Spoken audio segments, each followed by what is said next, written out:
All it is fun. Hello, folks. Welcome to the Gobbler Coaches Show. My partner Ray Reese and I are here with Coach Jack Alvarez. Coach, tough loss last week against Yoakum. A game, however, though, that I thought your secondary played better.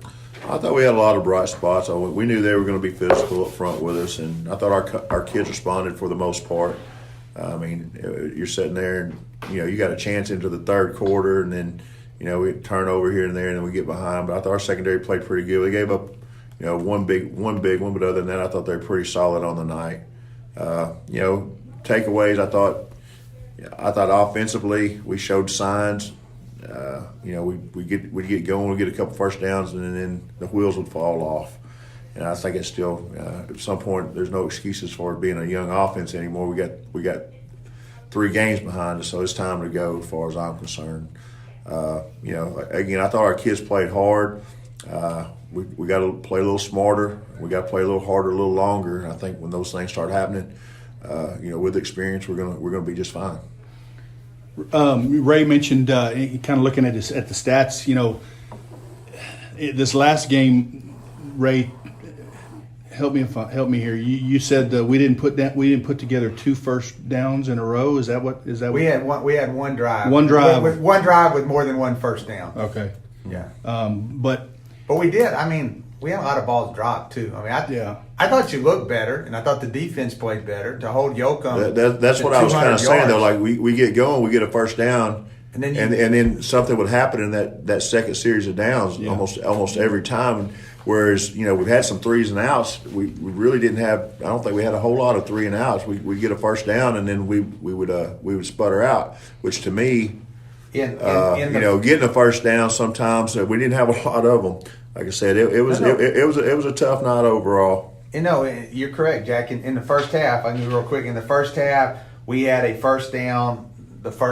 We never went 3 and out in the first half. Other than we had a fumble on the first down play, the second possession, and you probably and that was probably a first down that he fumbled on. Right, and then in the second half. Again, as you said, we made a first down in the first series of downs on 2 of the drive. One drive that we did not, we threw an incomplete on first down, and then we had a 15-yard penalty on a chop block and a. Anybody want to help me call them second and 35s? I'm in. No, exactly. Y'all just call them down. I'll call them for you. I'm in. No, you're right. But really, you're right. We would make the first down, and then something would go wrong. You know what I'm saying? In the second series of 3. Yes, sir. That's not indicative of great football right there, though. We've got to be able to put some first downs together. Got to be able to put some drives together. Yes, sir. Anything else you want to add about Yoakum, Ray? No, I mean, again, I agree with what Jack said. I mean, I think it was, interesting in the sense of, we have the turnover on the punt that they only had to go 2 yards to score, and then we had the 8-yard punt. You know what I'm saying, would set them up for 20 yards. But, I mean. And then the fumble, and we're on the move in the midfield. Midfield. I mean, so, and I know they always say you could take 3 plays. I've heard that a lot. You could take 3 plays in the game and change them in the outcome. I'm not saying we would have won, but the outcome would have been remarkably different. It might have been 7-0. You know what I'm saying, or something. But defense played well. I don't know. I still think our deal offensively is a confidence deal. I think that it's a confidence issue with our offensive line. I think it's a confidence issue in the backfield. I think it's a confidence. I think once we gain some confidence, and how you gain confidence, you got to have some success somehow, some way.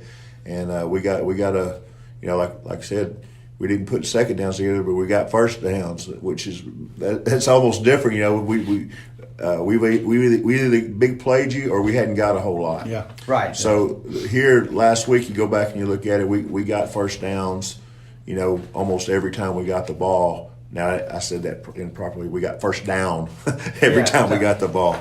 So anyway, we are working. I'm telling you. I had fun with the kids this week. I thought they worked really, really hard. They want to be better.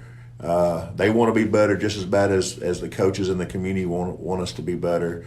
And like I said, I will never ever point a finger at the kids. I'm gonna put it like this. Everybody said they got to learn a new offense. They got to learn this. They got to learn that. And they kind of giving us a pass and some stuff. Well, as coaches, we got to learn the kids. We have to put them in better position to have a better chance. So when you go to taking responsibility, I'm going to take all that responsibility as far as what non-success we've had. Coach, it'll come. I know you've been doing this for years. You know it'll come. Yeah. So. Another thing too, I'll say this is not an excuse, but it is reality. It's not like you played 3 teams that weren't good. Everybody you played's ranked. That may mean nothing, but I mean it's not like you're playing the Sisters of the Poor. Yeah. So, well, that's I mean, in putting a team together, I really play good people. Even if you take some lumps. Like I said, I think maybe in my career I've had maybe 3 undefeated seasons, 2 or 3. I'm not even sure about that. But my better teams that went the furthest were the teams that were battle tested early. That we knew what our problems were, and we were able to either disguise them or fix them. So there you go. Well, on that note, the Navarro Panthers come to town. A team again that is not unfamiliar.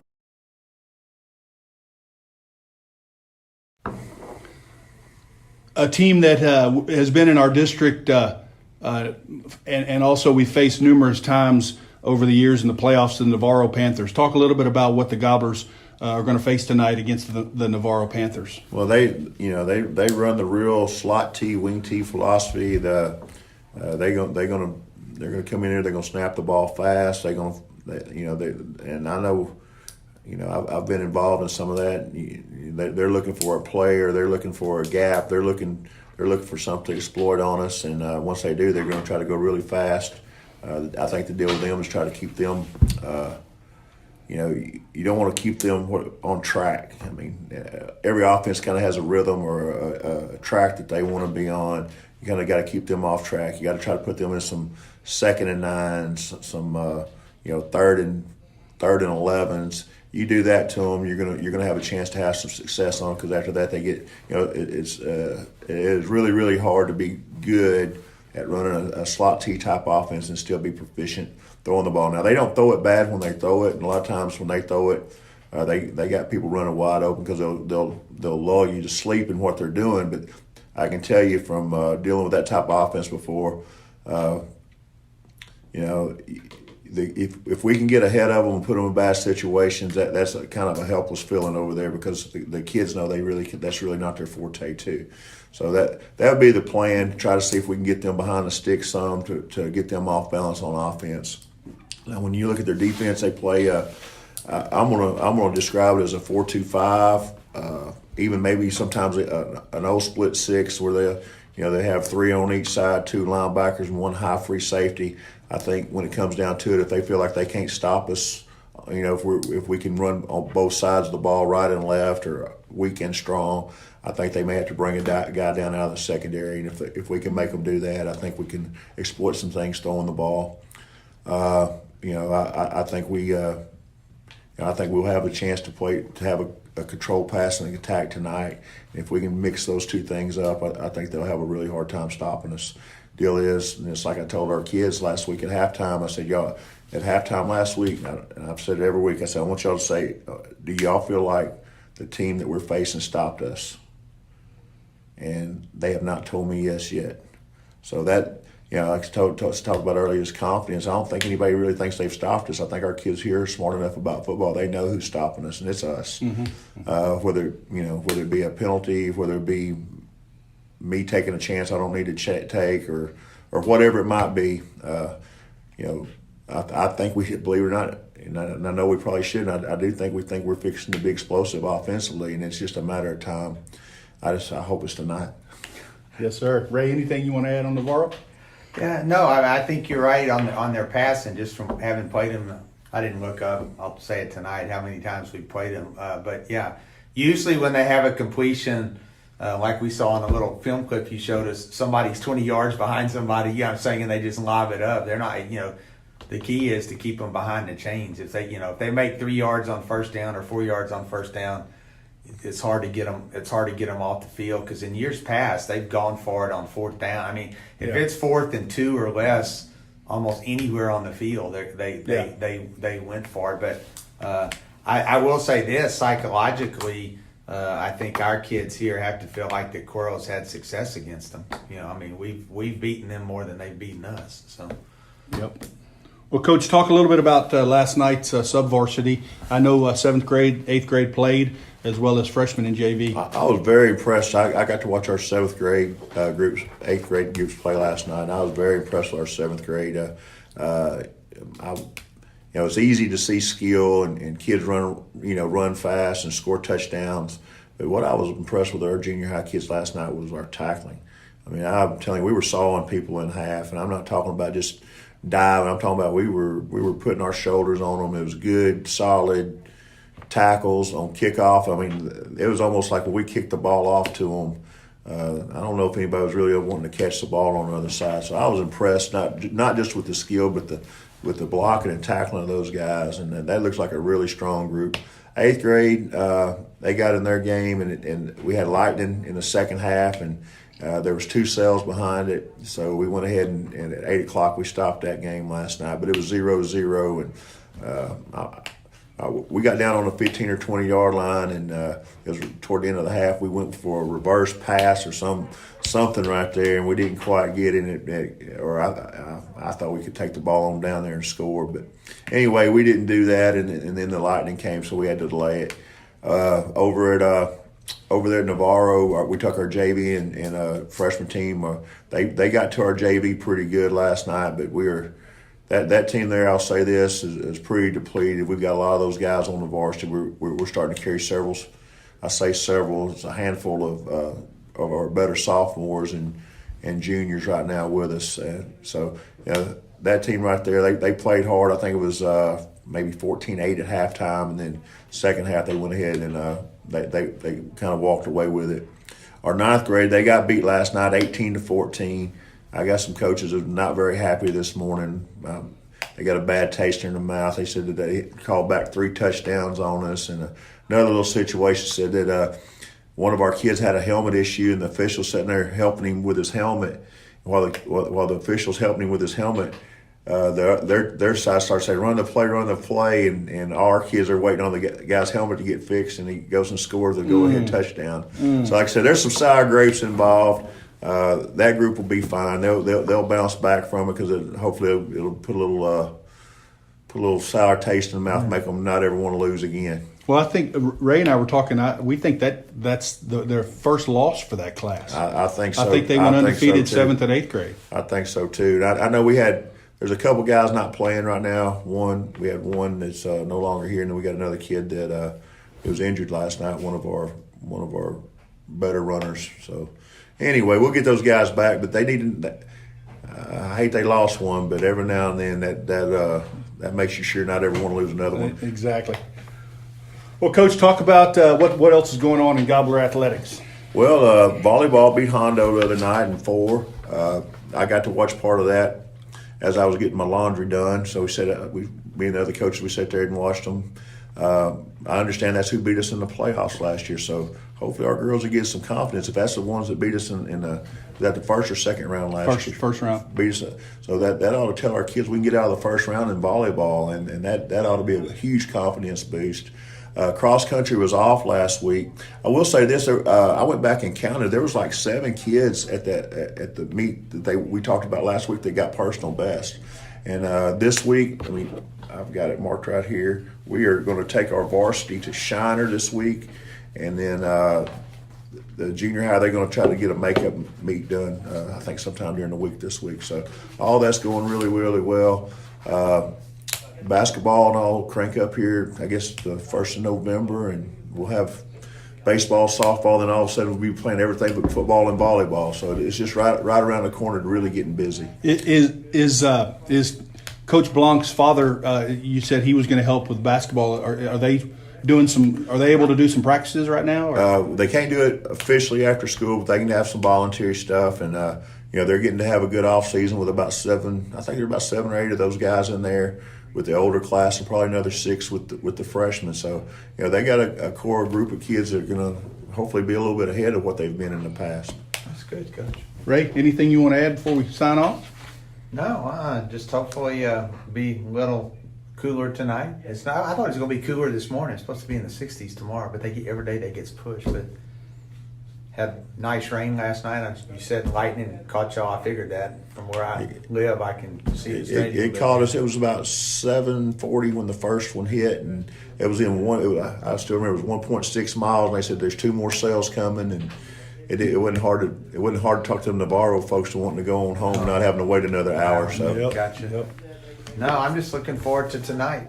I'm looking forward to it. I'm excited. Like I said, we had a great work week. It was I thought the kids were very intent. I thought it was way more physical this week, and that's one of the challenges I've tried to bring to them about matching physical with physical, and I think we're going to come around. I don't know when. I just hope, like I said, hopefully it'll be an explosive night for us tonight, and I don't have any reason to expect that we don't have a great chance to win one. So I think we can get one behind us. I think we can go on a run. Well, Coach, good luck tonight against the Navarro Panthers. Appreciate it. Thank you for listening.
so don't come in all high. Hello, folks. Welcome to Gobbler Stadium for tonight's contest between the Navarro Panthers and your Cuero Gobblers. Homecoming for the Cuero Gobblers. We've already had homecoming festivities. You probably saw that on your screen. Ray, keys to the game, it's pretty simple. The Gobblers, they need something good to happen to them. They need some confidence and then just build on that as the night wears on. No, I think you're right, Clay. I mean, from a confidence perspective, I know, the mix on Friday night between sophomore, junior, and senior, occasionally a freshman, not very often, is different than the others. But, over the history of this matchup, Cuero's 6-2 all time against Navarro, and I know the JV won last year, and the varsity almost beat. We should have won that game in Navarro last year. You and I called that one not on YouTube, but on the internet and on the radio. But yeah, you're right. Definitely something good needs to happen, like we talked about in the coaches show. It seemed like we start out the possession good, make a first down, have very few 3-and-outs, but we haven't been able to string anything together offensively. And then, you put the defense in such a hole when you muff a punt, they get it on the 2-yard line. You're referring to the Yoakum game, yes. Yep. Then they score to go up 7-0, and you turn around on the first offensive play, rip off a 9-yard run and fumble. So on the year, we're certainly down turnover wise. Penalties have not really been a big bugaboo in terms of yardage. We've been more efficient in playing the game without drawing the flag than our opponents have through 3 games. But it just seems like, you can't make a first down, get the ball out to the 40, and then have a 15-yard penalty on first down, and suddenly you're back at the 25, and it's 1st and 25. And most high school teams are not designed to overcome that.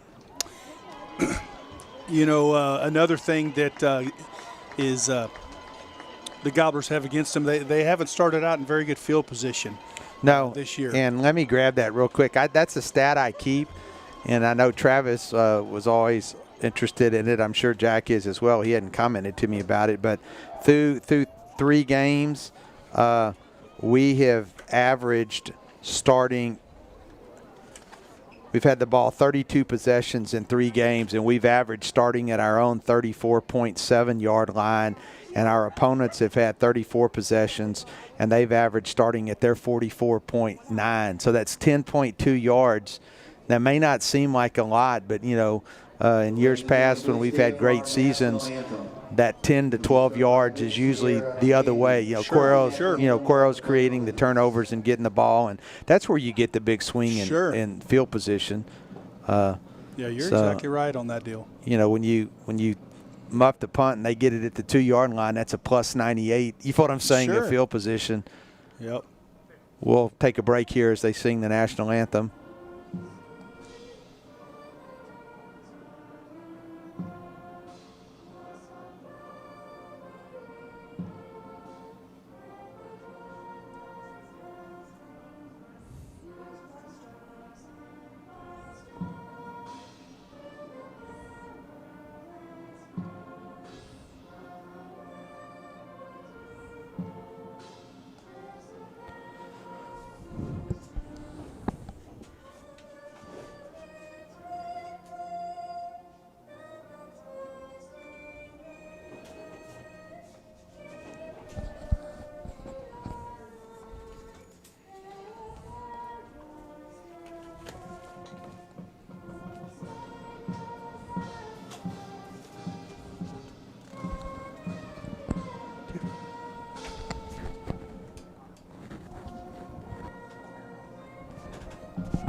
allegiance to the flag of the United States of America and to the republic for which it stands, one nation, under God, indivisible, with liberty and justice for all.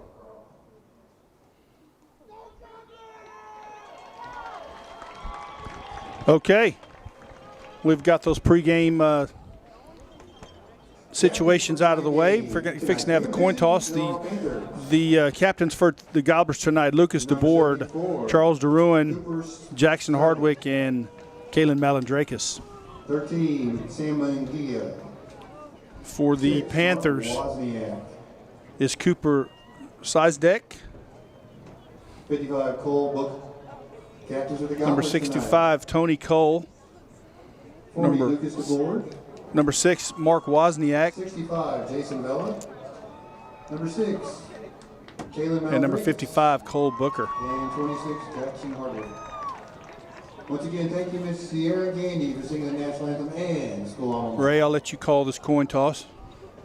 It's interesting. Yeah, they only let one captain go all the way out to the center of the field. I don't know if this is COVID-19 protocol, but they flipped the coin long before this. The coaches already know what's going to happen. Cuero won the toss and is elected to receive. Well, maybe not. We don't know that. He didn't say if they deferred, but it doesn't matter. All right, so the Gobblers are going to start out on offense wearing white helmets, green jerseys, and white pants. The Navarro Panthers, white jerseys, purple numbers, gold pants, and purple helmets. Offense for the Cuero Gobblers. At left tackle, Kyle Weghorst. At left guard, Jackson Hughes. Jaden Nichols is also back. He's going to see some action tonight. At center, Caleb Smith. At right guard, Jake Plunkett. At right tackle, Jonas DeLeon. At the Y back, which is also known as the tight end, is A.J. Arroyo. Wide receivers, you're going to hear us call Deverick Mathis, LeBron Johnson, and Bo Fournette, and Xavier Durham.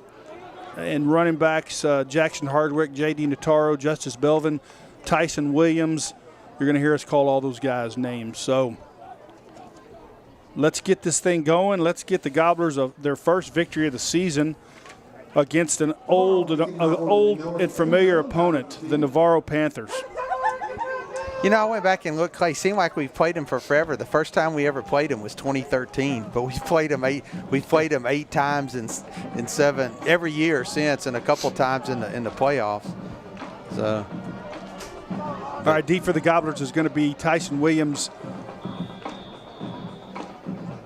Justice Belvin,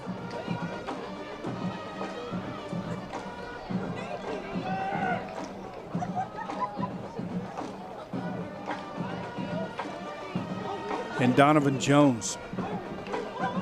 Squib kick on the ground takes a really good Panther roll, but goes out of bounds. So Gobblers are fortunate on that deal.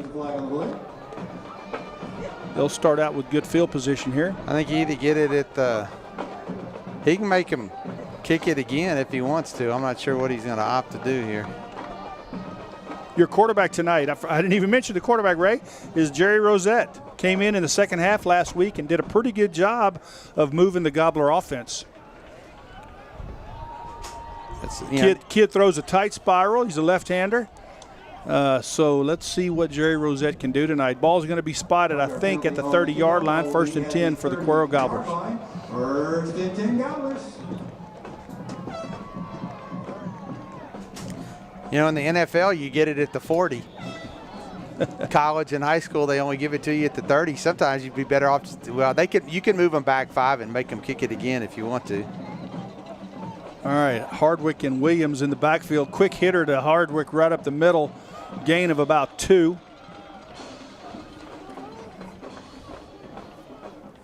Jackson Hardwick with the carry to the Gobblers.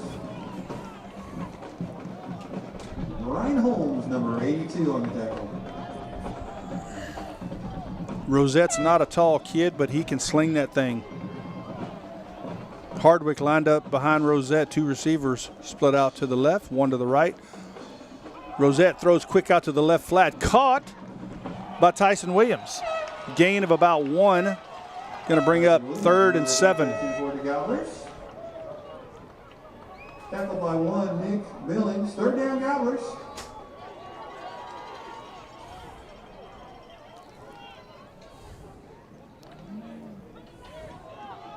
Gobblers come to the line with Hardwick and Williams in the backfield. Rosette is your quarterback, single receiver, split to the right. High snap, handoff to Tyson Williams around the right-hand side. Gain of 2. Going to bring up 4th and 5. 35-yard line. And the punt team's going to come on. Your punter is going to be Jackson Hardwick. Fourth down, Gobblers.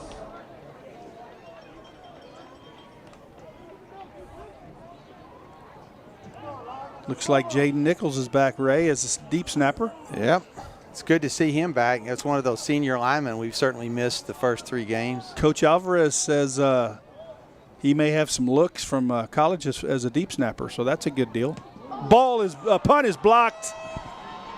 The Panthers pick it up at the 31-yard line and get it down to the 26. So not a good start for the Cuero Gobblers. Special teams will kill you if you don't execute those things. So we talked about it, Ray, you and I in the lead-in, field position.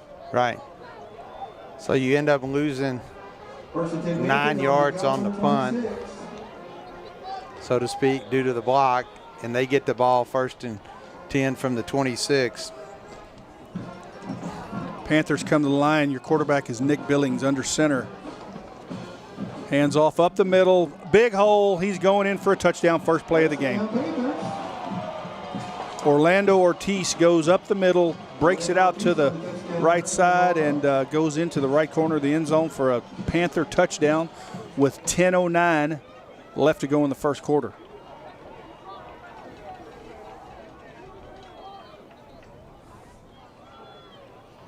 Not the start that the Gobblers want to that you want to see out of the Cuero Gobblers tonight. Nope. From a standpoint of confidence.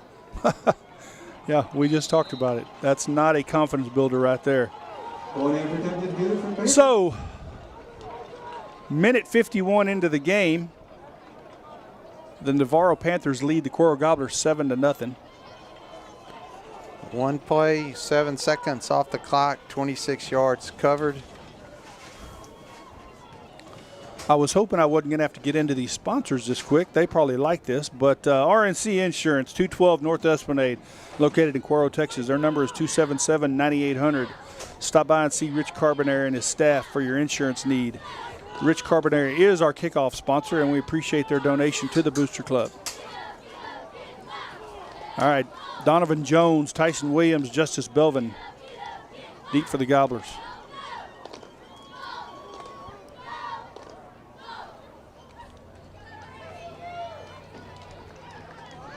Number 10, Sebastian Sneed, kicking off for the Panthers.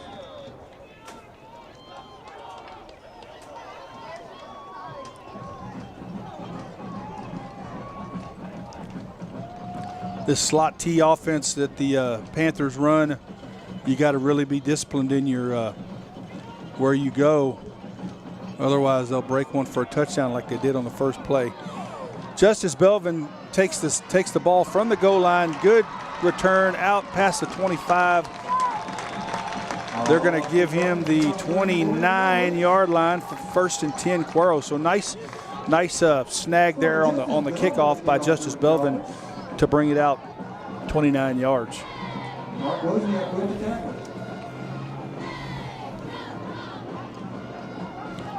We will get you the defensive starters on the next possession. That series went a little quick for me there. So Tyson Williams lined up next to Rosette. Pitches it to Williams over the left-hand side. Tough running, going to get about 2. Bring up 2nd and 8.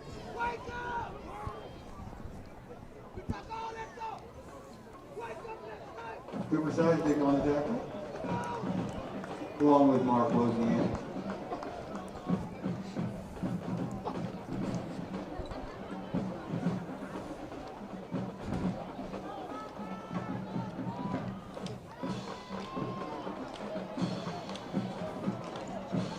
Gobblers come to the line, 2 receivers to the left, 1 to the right. Rosette drops straight back, throws out in the left flat to Deverick Mathis. And he's driven out of bounds at the 36-yard line. Deverick Mathis on the reception. Going to bring up 3rd and 3. Knocked out of bounds by Nick Billings and Brody Wilson.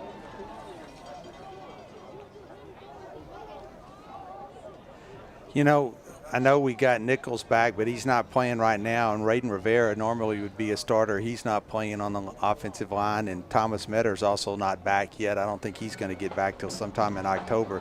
So basically you're down 3 starters on the offensive line right now.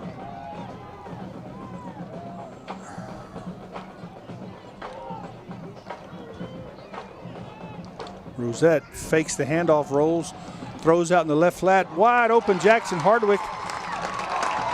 Driven out of bounds after a nice gain there at the 48-yard line. So 1st and 10, Cuero, little play action there. Nice little shift before the play to get the defense in the formation you wanted them in. Sam Mungia on the tackle along with Ben Mungia. Yeah, that went all the way from the 36 out to the 48, a pickup of 12.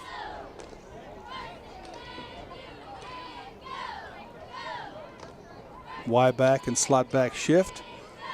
Rosette hands off to Jackson Hardwick over the right-hand side. He gets it to the 50-yard line, bring up 2nd and 8. You know, Clay, we've run the ball. That's the 4th rushing attempt we've had, and we've gotten 2 yards every play. And it's hard in high school football to win, averaging 2 yards on the ground. Cole Booker on the tackle. Just 3 receivers split. Jackson Hardwick is your lone back behind Rosette. Rosette throws a curl route to number 4, Xavier Durham. Puts him into Panther territory. Brings up 3rd and 2. Panther territory.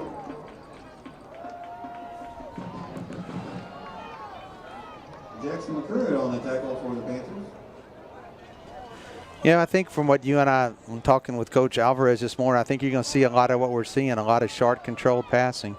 Jerry Rosette under center. That's the first time we've seen that in forever, Ray. Yeah. Hands off to the to Hardwick over the left-hand side. Quick hitter. 1st down, Gobblers.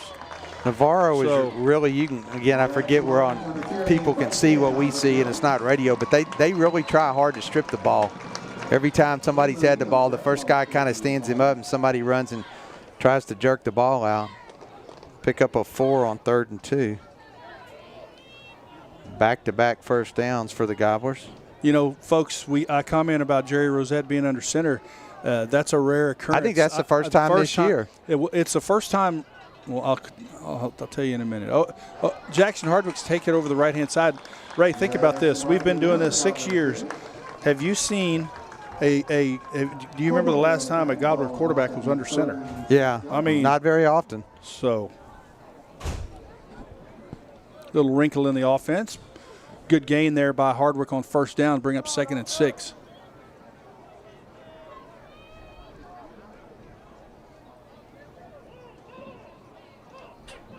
Hands off to Tyson Williams. He bounces it, tries to stiff arm. Flags come in from the back. I think hits one of the Panthers in the shoulder pads. I think they may call either face mask or horse collar. He had him by the, you know what I'm saying? He had him. That's what he said. But he didn't pull him over backwards because he fell forward. That's what the referee signaling to the. But the field judge way in the back, he threw that flag about 25 yards in the air. Good throw, if I might add. Face mask. We'll take 15. Yeah. So let's see. He carried it all the way to the 32. So he gets 4 for the carry. 15 yards and a Gobbler first down. Ball's going to be spotted at the Panther 17-yard line. Actually, I guess that would have been 32, yeah. Yeah, 15 from the 32, that's right. 1st and 10 from the 17. 2 receivers stacked out to the right-hand side. Rosette hands off to Tyson Williams. He goes nowhere. Number 10, Tyson Williams with the carry.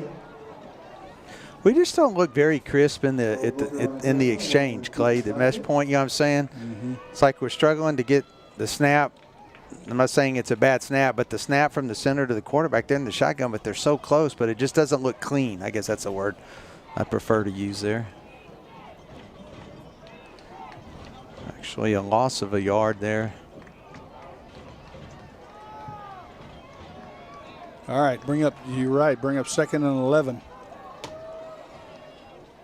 Rosette drops back, throws to the left, wide open, Deverick Mathis, he's at the 10, inside the 10, breaks one tackle, gets inside the 5, first down, Gobblers, 1st and goal for the Gobblers. So good play there, good route run by Deverick Mathis, good pass by Jerry Rosette. Ball's at the 4-yard line, 1st and goal, Gobblers. 1st and goal from the 4-yard line. Pick up a 14 and a first down.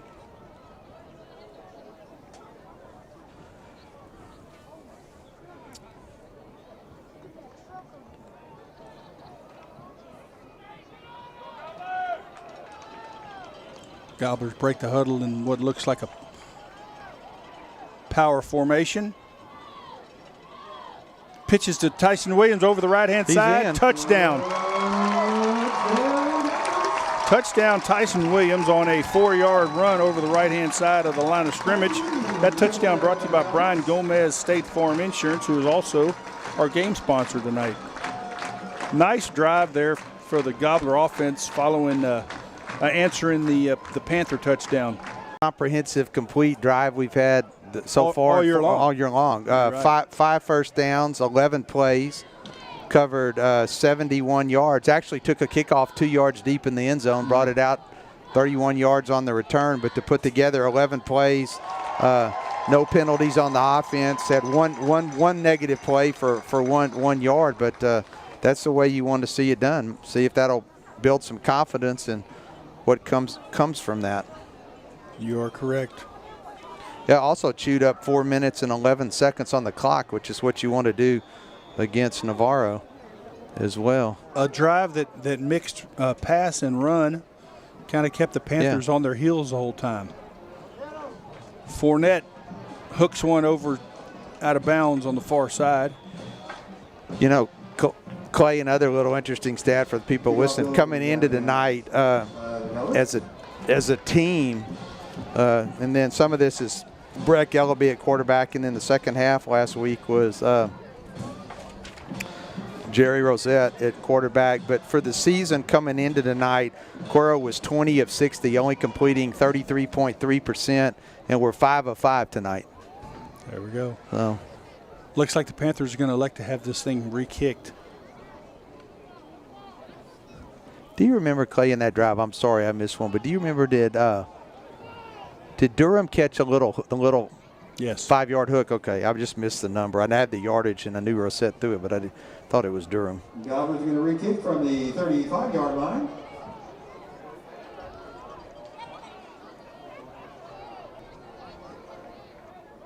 All right, so they're going to move the Gobblers back 5 yards and re-kick this thing.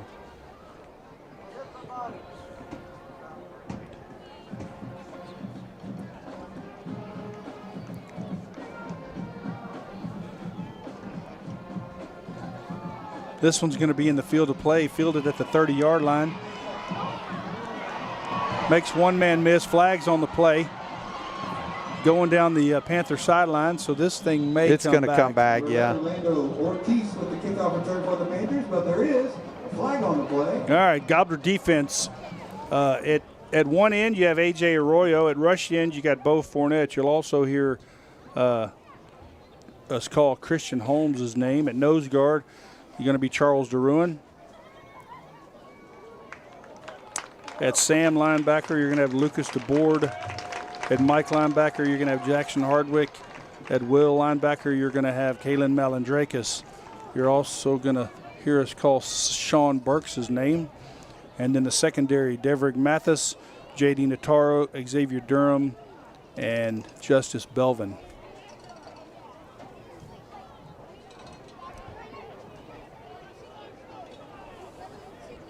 All right, so block in the back. Going to push the Panthers back. Ball's going to be spotted at the 40-yard line, 1st and 10. Illegal block in the back by the Panthers. Ball will be spotted at their own 40-yard line, 1st and 10. Well, let's see if the defense can shake off that first play and execute whatever they practiced this week. traditionally, Cuero's played Navarro fairly well defensively. Although this year is a totally different scheme and a different system than what Cuero's played in the past. Hands off to big number 30. No. It looked like a single digit, Clay, was it? Yeah, I think it was number 3. Was it number 3? Not sure. Wait till he turns. Brought down by DeRuin and Arroyo.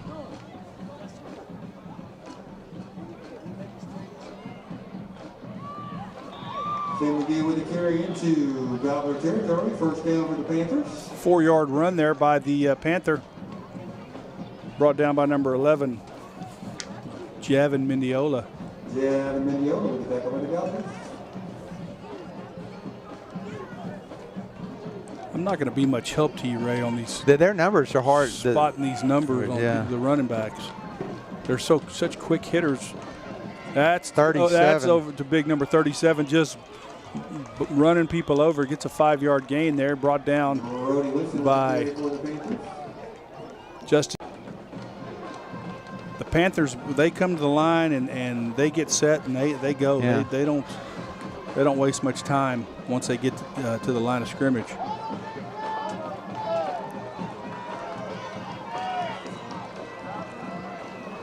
Hands off to the slot back around the right-hand side. Great play there by Javin Mendiola to they're gonna grab him at his ankles and stop him short. They will definitely go for it. Yep, 4th and 4. 4th and 4, and the Panthers' offense is staying on the field.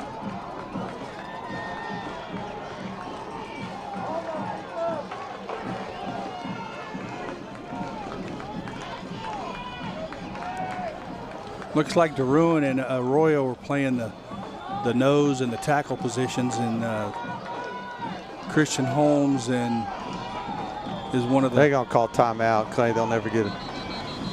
Yep, they did. I tell you what, I mean, I know they've had like 5 different guys carry the ball already. I think that first play that we couldn't figure out, I think it was number 3, wasn't it? Don't forget, North Concession and Bushes. All right, so Panthers call a timeout. Engine service, truck and trailer repair, 24-hour road service located at 985 U.S. Highway 87 South here in Cuero. Their phone number is 361-275-9195. If you need your big truck or trailer repaired, give Edward at Engine Service a call. Let he and his staff take care of you. Engine Service is our halftime sponsor, and we appreciate their donation to the Booster Club. Question for you while we got just a second. Navarro 4th and 4 at their own 42. Do they run or do they throw? I think they run. They usually throw on first down when you're not, when you're not expecting it and they get the tight end or somebody deep behind you. But it'll be interesting to see what they show the Gobblers here. I think they run a little play action. You think so? They're in the eye.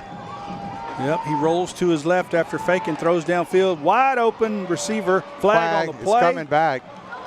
He's breaking. Lineman down. It's got to be a lineman downfield. Breaking tackles down inside the 20. Lineman downfield. And that's going to be the call. It wasn't one lineman downfield. It was about 3 of them. Yeah, they clearly were. The umpire was standing at the 35, and the ball was snapped from the 42. And he turned and looked, and there was one that was past him when the receiver caught the ball. You won the bet, man. I don't think I've seen them line up in the eye in the last 8 times we've played them. Maybe they do, and I'm not normally paying attention to that. But that's going to push this thing back out to the 47-yard line, so it's going to bring up a 4th and 9. And now I think they punt. I would think you're right. Deep for the Gobblers is going to be Xavier Durham.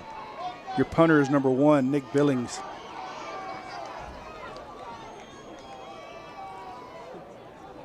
Play clock at 9. Good snap, soccer style punt. Good punt Fielded by Durham Get at up the about the hole. 8-yard line. Takes it straight up the middle and gets it out to about the 20, 24, 23-yard line. So Tell you what, that's a good job after muffing it. He didn't hesitate. You know, you could see kids that take them 3 games before they try to catch it again. yeah, he got up under that thing and accelerated right after he caught it. Hunter Monroe on the tackle for the That's a 39-yard punt, and then Durham returned it from the 8 all the way out to the 23. So a nice 15 yards of field position on that return, Clay.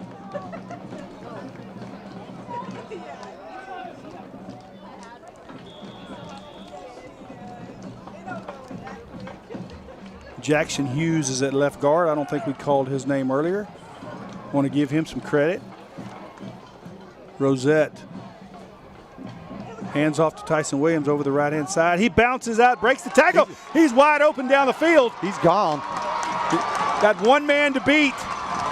Big number 37. Big number Got him. 37 caught him. He had an angle on him, though, because he was out on the other side of the hash mark. But what a good play by Tyson. Tyson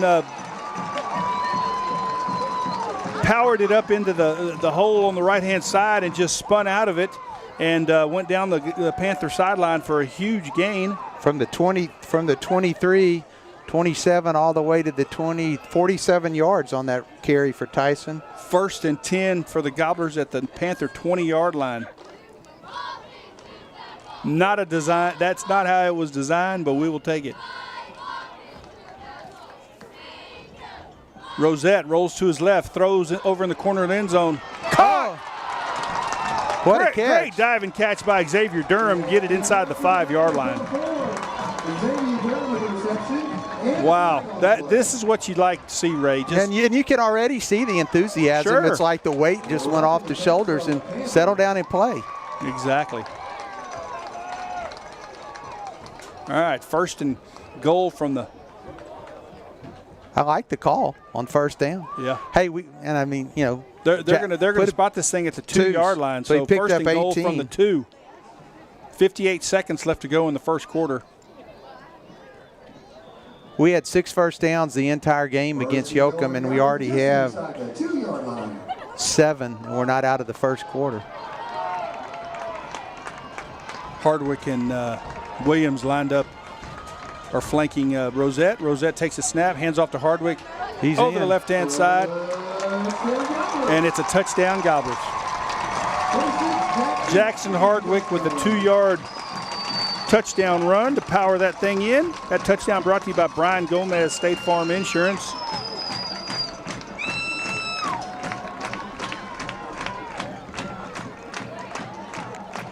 Well, that was quite different than the first drive. The first drive was 5 first downs in over 4 minutes. That took us all of 50 seconds. No, 40 seconds, excuse me. 3 plays, 40 seconds off the clock, and Cuero's in the end zone. Fournette misses it to the right. Yep, hooked it. So with 38 seconds left to go in the 1st quarter, that brings the score to Cuero 13, Navarro 7.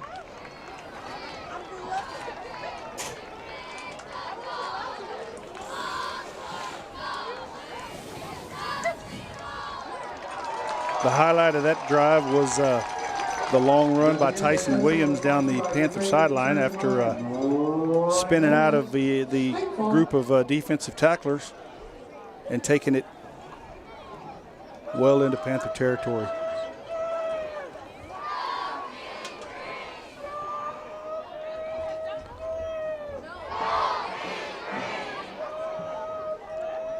Homecoming festivities were held before the game. Where's the wild gobbler tonight? He's not doing the Go Mean Green yell. Did you hear that? Yeah, he must have to work tonight. Homecoming festivities were held before the game, and you probably saw it on your screen, but you didn't. Oh, it wasn't on the screen. Sorry. The king was Charles DeRuin, and the queen was Cadence Dolan. So congratulations to those two. Little pooch kick fielded at the 25-yard line. Brought down by Kalen Malandrakis along with Stephen Magura. Kickoff return for the Panthers. Ball's out to the Ball's going to be spotted at the 40. Austin Fry the tackle along with Bo Fournette.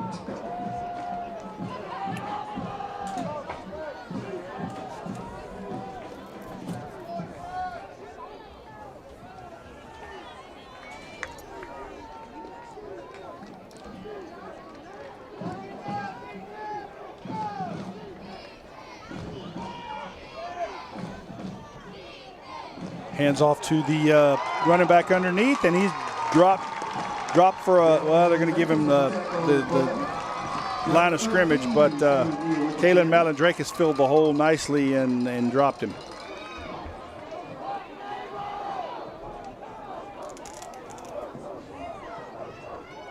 Donovan Jones is in the secondary, a sophomore that they brought up from JV.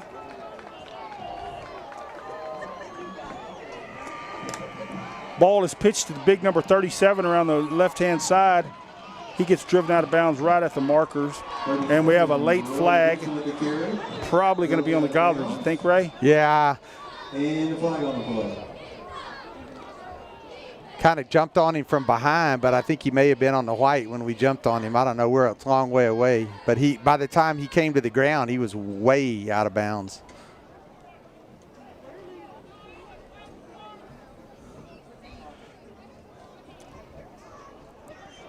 That was the last play of the quarter. Yep. But they may play another down because you had a penalty on the last play of the quarter. Yep. Unsportsmanlike conduct on the Gobblers. Don't forget to grab some motion chicken and tea down at the concession stand. That's going to turn that gain, that nice gain, into an even nicer gain. Yeah, you got 10 on the carry, but they pick up 15. Yep. So ball's going to be spotted at the 35-yard line, 1st and 10. And that will be the last play of the quarter. We're fixing to flip this field. I think they'll play one more play, Clay, because of the penalty on the last play. An untimed play? Yeah, I think they do in the quarters in college and high school.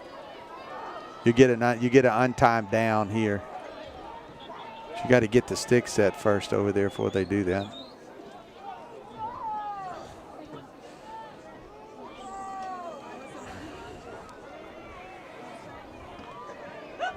All right, Navarro comes to the line.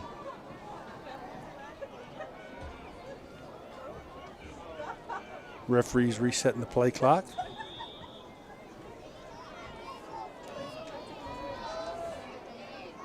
Hands off again to big number 37 around the left-hand side. Brought down by number 20, Sean Burks. In the first quarter, folks. But not after a gain of...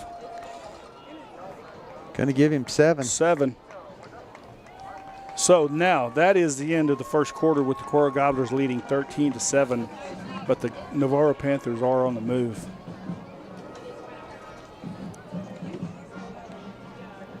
Brian Gomez, State Farm Insurance. Holler at Brian Gomez for your insurance needs. His phone number is 361-275-9193. Brian is our game and touchdown sponsor, and we always appreciate his donation to the club. You want to make a difference in a child's life? Donate today to Cuero ISD Education Foundation and help make their dreams come true.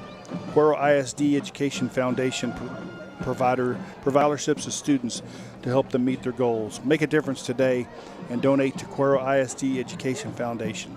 Learn more at www.cueroedfoundation.org.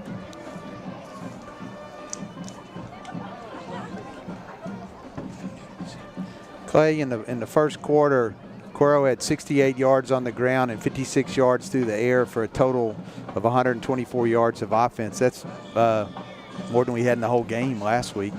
And they held Navarro to basically, let's see, 24, 27, 33. Ball's on the ground after a quarterback tries to turn and pitch it to number 13, but he fumbled it. A.J. Arroyo falls on him, so that's going to be a loss on the play, bring up 3rd and 5. Navarro had 54 yards of total offense in the first quarter. So on 2nd and 3, we get the fumble. They recovered it. This is going to bring up a 3rd and 6, 3rd and 7, actually. Not a good time for my ink pen to quit working. I got another one. I'll grab it in a second. Quarterback drops back to throw. Throws over. All right, good. Throws over the head of his intended receiver. That was a good job by J.D. Nataro to get underneath that route. J.D. Nataro was out there to defend that pass.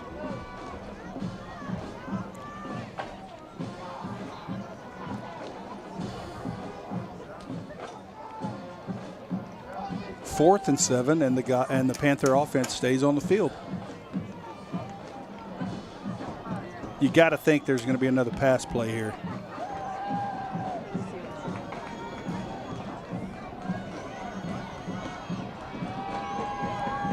Nope, hands off up the middle. Tackle him. Got him. Got him for a defense. Loss on the play. The Gobbler defense stays in their position, stays at home. Donovan Jones, Kalen Malandrakis in on that tackle. So turnover on downs. Go ahead, Ray. That was the play they scored the touchdown on, the first play of the game, the little trap inside. Much better played that time by the Gobbler defense. Why is the clock running on change of possession? They're going to fix it here.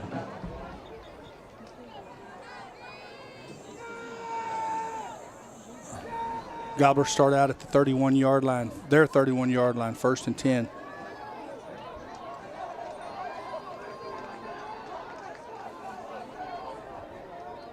Referees are calling up to the press box to change this.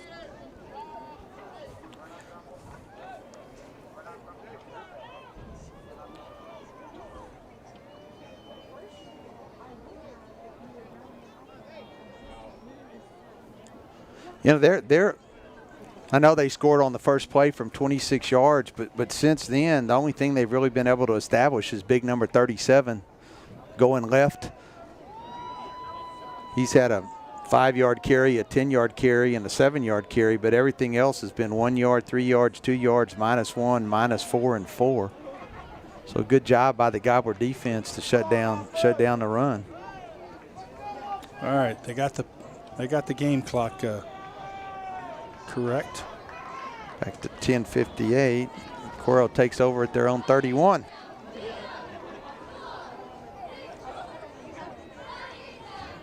Rosette drops back. Throws to a wide open Mathis. Well, I like to see Deverick put his head down. He didn't step out of bounds. He's like, I can get 2 more yards. Ball's going to be spotted at the 47-yard line, 1st and 10. Pickup of 16.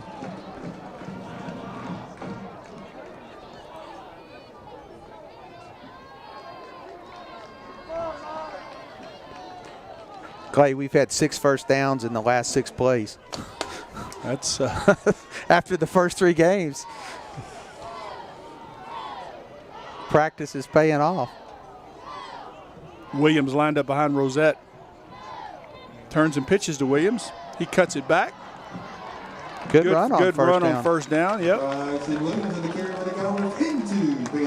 5-yard run, so bring up 2nd and 5. Ben McGee on the tackle, along with Tyler Lundgren.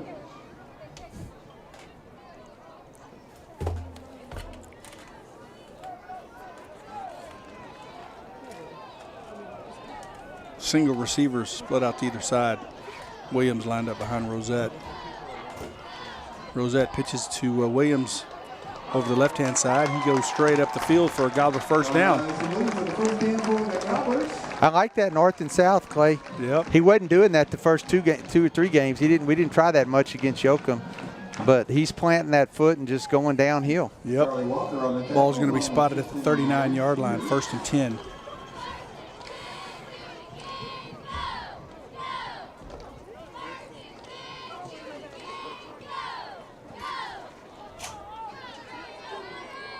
Two receivers in Hardwick. Rosette throws down the field in and out of the hands of Deverick Mathis. That's the first incomplete pass we've thrown tonight. Covered well by the Panther number 6, Mark Wozniak.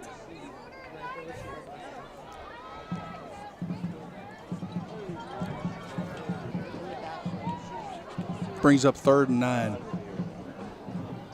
Yeah, we were 7 of 7 for 70 yards before that first incompletion.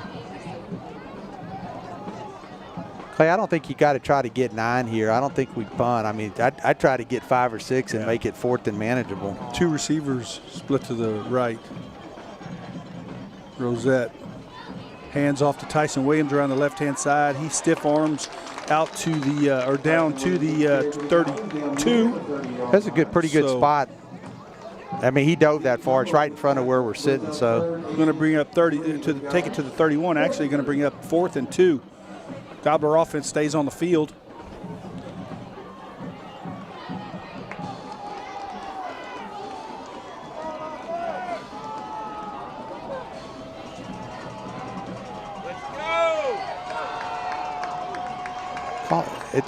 There's no shame. There's 3 minutes left. Burn a timeout and get it right. Play clock is under 10. Now it's at 5. Gets it off, pitches it to Williams. He gets the first down, folks. Took it to the short side of the field with 2 receivers split to the opposite side of the field. So he went to the. They ran it to the weak side of the defense. That's what he was showing us before at coach's show today. He showed us some stuff on film on how they were going to get the defense aligned the way they wanted with the formation, and that was one of the ones he showed us, folks. 1st and 10 from the 25-yard line. Rosette pitches it to Hardwick over the right-hand side. He's cut down after a gain of 2. Jackson Hardwick with the carry. Coach Alvarez also mentioned this morning he wants to get Hardwick more involved in the offense.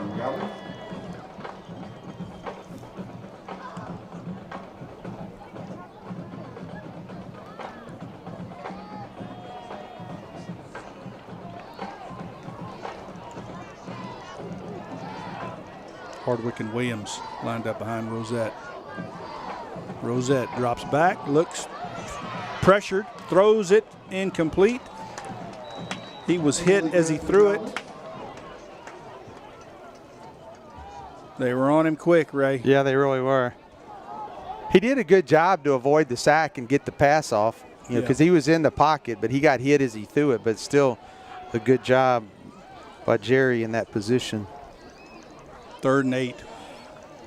If you're just joining us, it's 13-7 in favor of the Gobblers. 7:23 left to go in the half.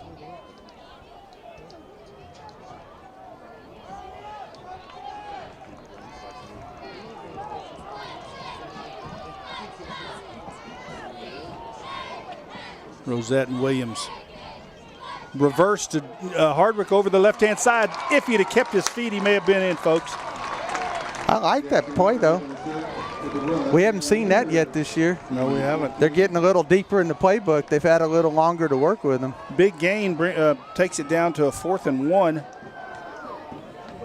Ball's on the 16-yard line.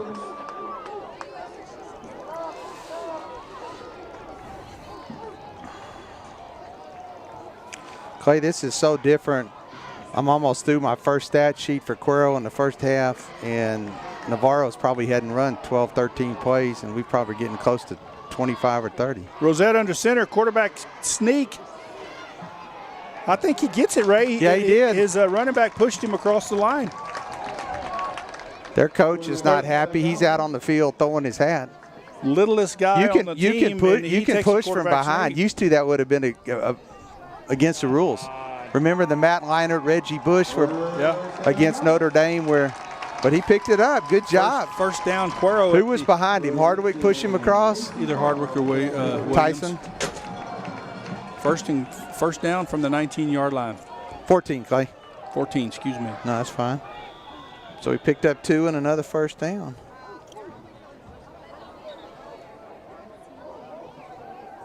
Their coach is unhappy, but he is not aware of the rule change.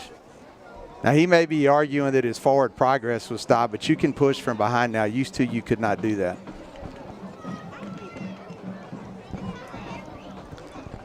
You and I both did the same thing at the timeout. Took a chance to get something to wet our whistle, so to speak.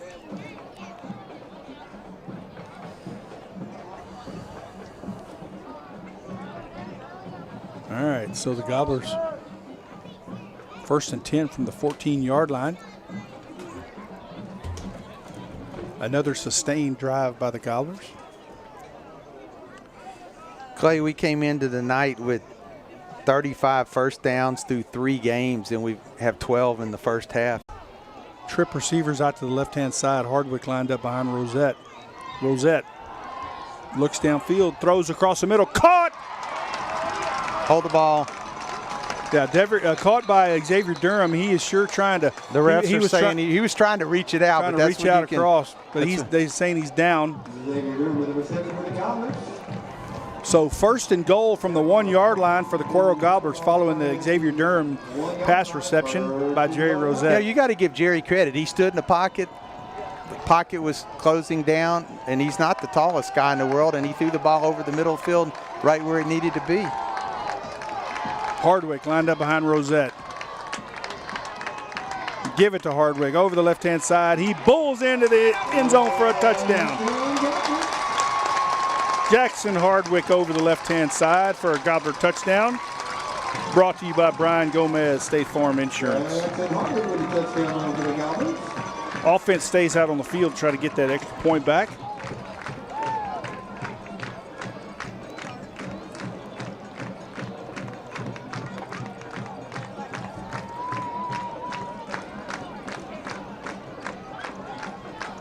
Two receivers split to the left, one to the right. Hardwick is your lone running back behind Rosette. Faked it to Rosette. Faked it to Hardwick. Throws in the end zone by Tyson Williams. Touchdown. The 2-point conversion successful. Who threw it? Tyson threw it to number 3, LeBron, wasn't it? Yep. All right, so you probably saw that on your screen, but let's just replay that. Yeah. Rosette in a shotgun. Hardwick lined up behind him. Rosette goes to the slot position at the last second. They snap it to Hardwick. He pitches it to Tyson Williams coming around the end, and he throws it to LeBron Johnson for a touchdown. So nice little trick play there. All right. To make this thing 21-7 with 5:23 left to go in the half. Clay, that was, let's see, 5 minutes. The Wild Gobblers back. Herb Spencer down there leading the cheers. That was 5 minutes and 35 seconds. Welcome to the game, Spencer.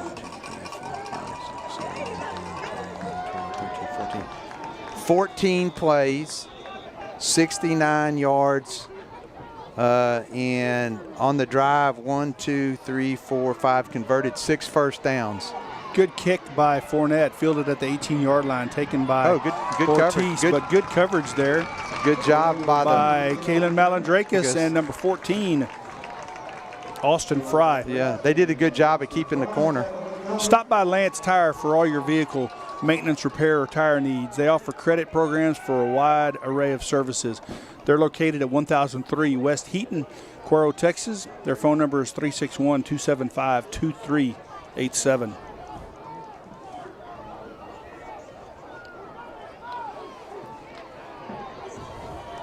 Panthers come to the line. Hands off to the big fullback over the left-hand side. He is brought down by Justice Belvin, but not after a 4-yard gain. The two linesmen are more than a yard apart out where they spotted it. The guy on the far side thought his knee hit the ground at the 34, and the guy on this side gave him the 35. 2nd and 6.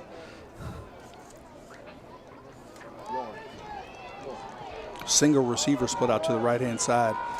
Hands off to Ortiz around the right-hand side. He breaks one tackle, going down the sidelines, gets taken down by number 19, Bo Fournette, but not after a big gain and into Gobbler territory.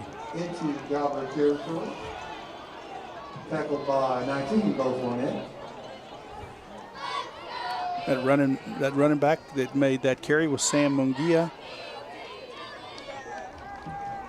Picked up 20. We have Cuero called timeout. Yep. 1, 2, Timeout, 3, 4, Cuero 5, Gobblers. 6, 7, 4:33 left. We to go only in the had half. 10 guys on the field. Yeah, you can count them coming off.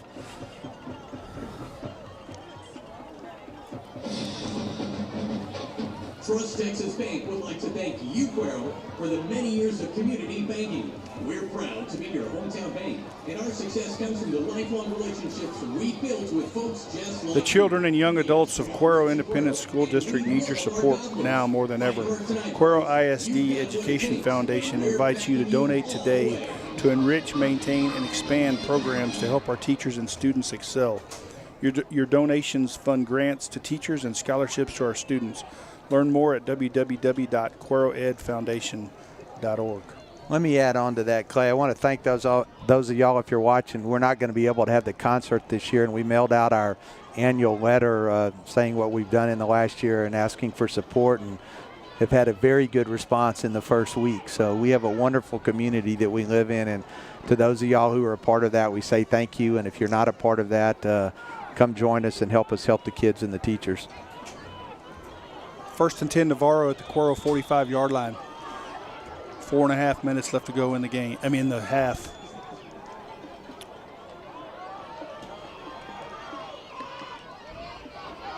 Hands off to the big fullback, number 37.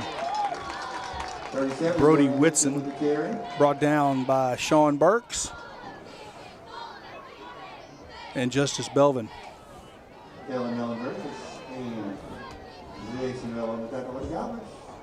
That's the 5th time they've run that same play.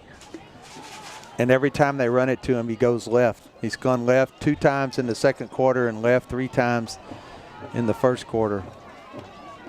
He faked it to him there, and the keeper himself around the right-hand side, got some room, brought down by number 19, Bo Fournette, but not after a big gain. Yeah, they set that up. I talked about them running it 5 times, and they faked the same play they ran before, and the quarterback kept it. And the quarterback takes it all the way down to the 27. Hands off up the middle.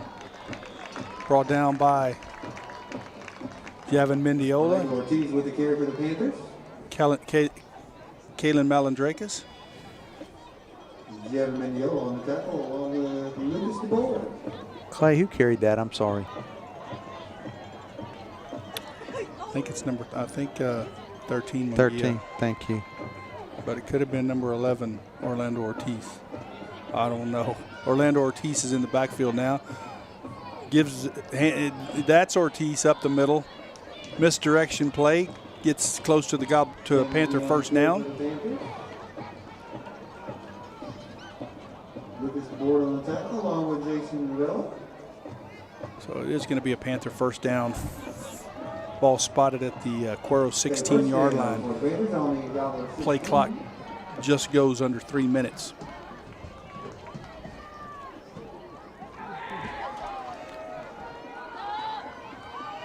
There you go. Good defense play there by Bo Fournette to drop the big fullback, Brody Whitson. You know, to be a lanky kid and not have a lot of weight and to play defensive line, he's a tough block. He's in the backfield. I guess he uses his quickness to his advantage, but, he stuffed that guy blocking him and was in the backfield and took down number 37. No gain, 2nd and 10. Quarterback keeps it again around the right-hand side. This time the Gobbler defense is there. Mendiola, Malandrakis, and Lucas DeBoer. 3rd and 7. 3rd and 7.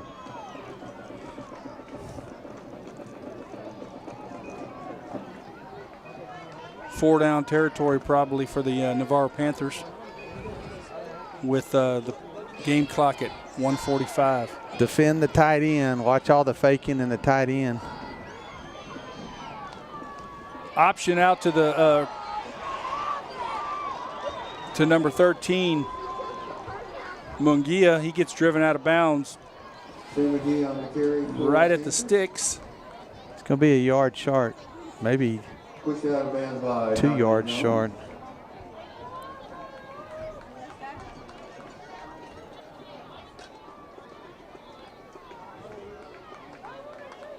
On They're giving him the first Are down. they giving first down?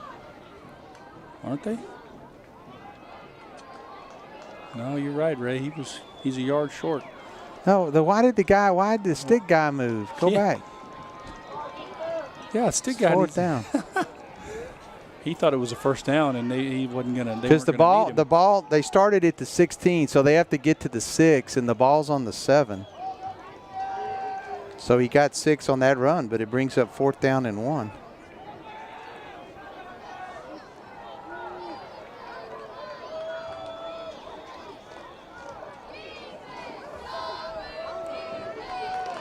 We have a Navarro Panther timeout.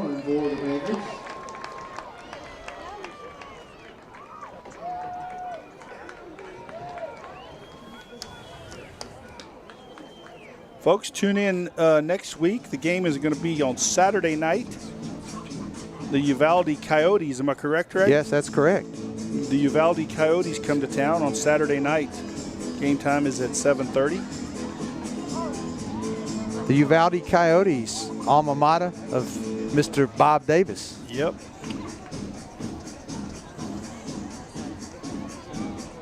A lot of historic games played between those two schools over the years. Used to both in District 14 3A. We were in the East Zone and they were in the West Zone. And in 70 through 75, one team out of that, either Uvalde or Cuero, was in the state championship game 4 out of the 5 years and won it 3 out of the 5 years. So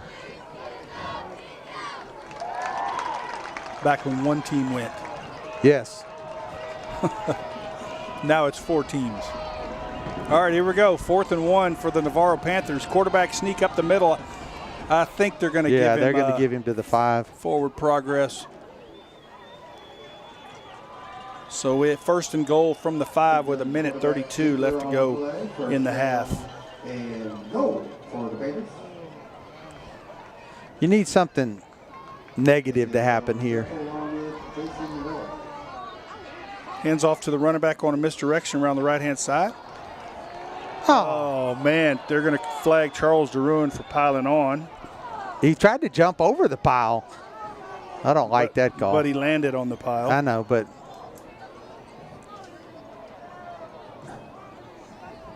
so half the distance will be a 2.5-yard penalty.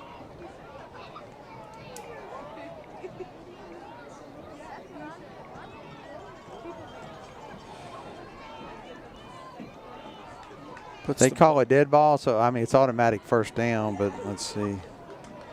So it puts the ball at the 2-yard line, 1st and goal from the 2. 1st and goal from the 2. With 1:13 and counting.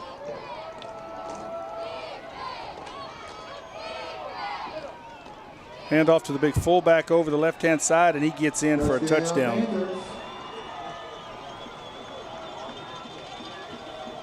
So the Panthers put points on the board right before the half. And they get the ball to start the 3rd quarter.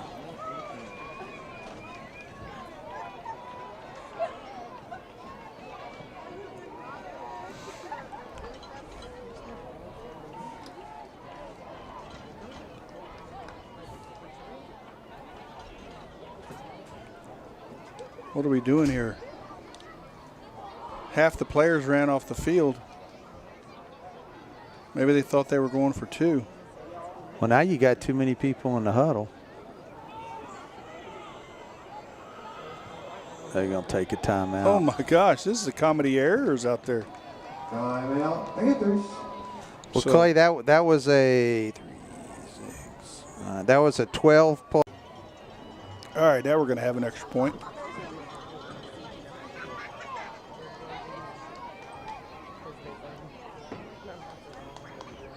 Almost blocked by Justice Belvin, but the point after is good. Brings the score to 21-14 with 1:02 left to go in the half.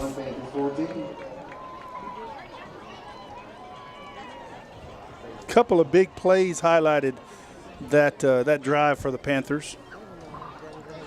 Quarterback keeper around the right-hand side, and then number 13. Sam Munguia had a 20-yard run, and the quarterback had the 15-yard after they had run the 37 to the left and faked it to him and kind of the naked bootleg, and Cuero didn't have anybody out there. Tyson Williams, Donovan Jones, and Justice Belvin deep for the Gobblers.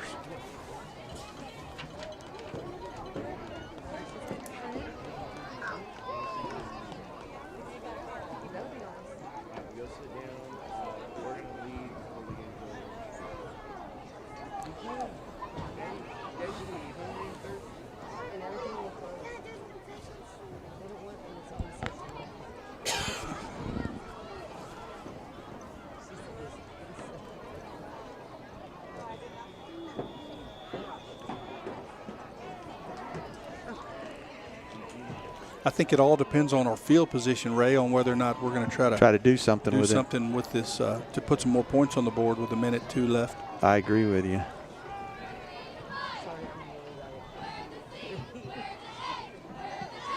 Squib kick right up the middle. Fielded by Hardwick, knocked down by Donovan Jones, his own player. Gobblers take it at the 25-yard line. Typically, Ray, you know this, the rule of thumb is you don't go backwards to get a to field a kickoff. You let the guy behind you get it. And Donovan Jones was coming up to get it. Jackson Hardwick got it instead, and they collided, and it's going to be 1st and 10 from the 26-yard line. Two receivers split to the left-hand side. Handoff to Tyson Williams around Justice Belvin, makes one man miss and gets out. Ball's on the ground, but they're going to call him down. Yeah, he was down. The ground caused the fumble. Gets close to the first down marker. Clay, they're really working on what he showed us on film this morning about how they get the defensive alignment running to the weak side. Yeah, two receivers are out there to the left, and typically they've been running to the opposite side of those two receivers. Rosette throws out to the left, wide open. Deverick Mathis needs to get out of bounds, but he cuts it in toward the field. Uh-oh. He's still going down the sidelines. Now he's cut down. But he did. He should have gone straight out of bounds when he caught it. That worked out for him, but 1st and 10 in Panther territory. 1st and 10 on the 47-yard line. Rosette throws to the right, caught by Tyson Williams. Going down this Gobbler sidelines, cuts back in, got him missing one man, makes another man miss. He's going to get in for a touchdown, folks. Hey, and Jack talked about how he did not think they tackled well in the secondary. You're right. He showed us a couple of film clips of that, and they sure didn't tackle well on that play. 47-yard touchdown reception by Tyson Williams with 25 seconds left to go before the half. Made possible by quarterback Jerry Rosette.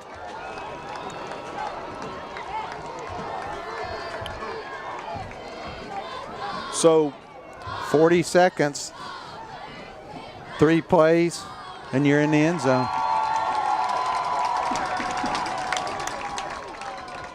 Good snap, good hold, and knocks it through.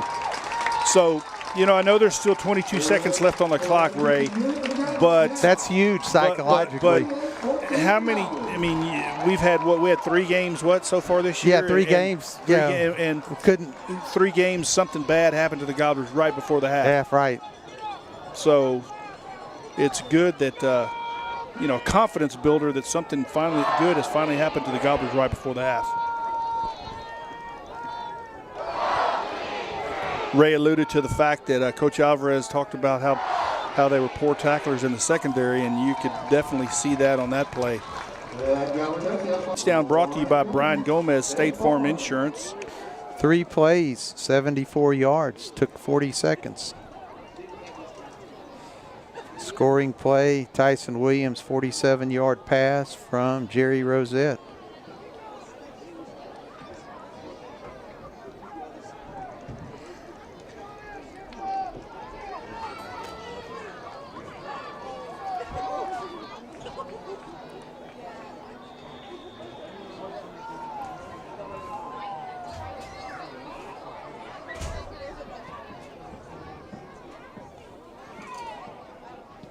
Fournette squibs one straight down the middle of the field. Oh, get him on the ground.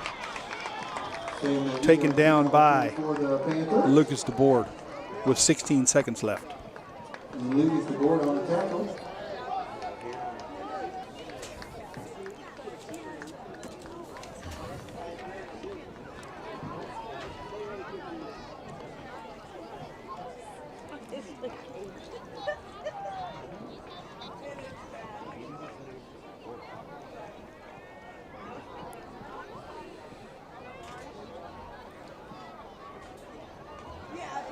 That's where you got to know down and distance. I mean, your safety ought to be 20 yards down the field. Panthers are working with no timeouts. Handoff underneath. Read perfectly. Oh, fumble. Pick it up. Gobblers pick it up. Donovan Jones. Touchdown, Cuero Gobblers. Oh, the head ref's going to say he was down. Man, they're going to call it back.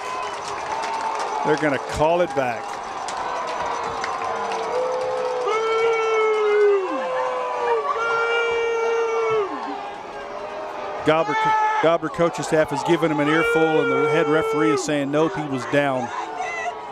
Nice play there. Can't remember who. I think it was Kalen Malandrakis that led that charge.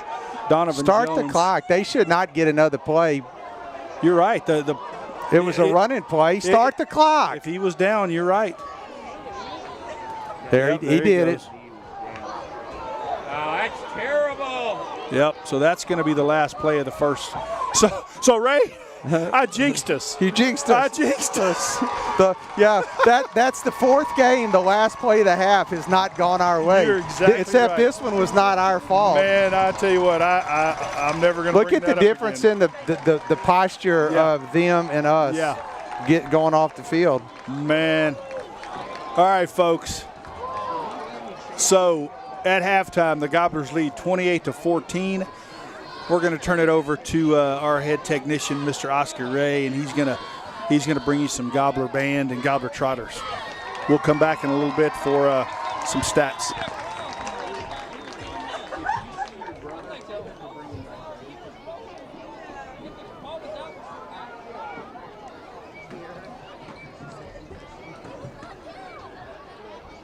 I'm glad she didn't change it.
Good evening, ladies and gentlemen. Please welcome to the field the 2020-2021 award-winning Cuero High School Trotters Band team and Fighting Gobbler Band.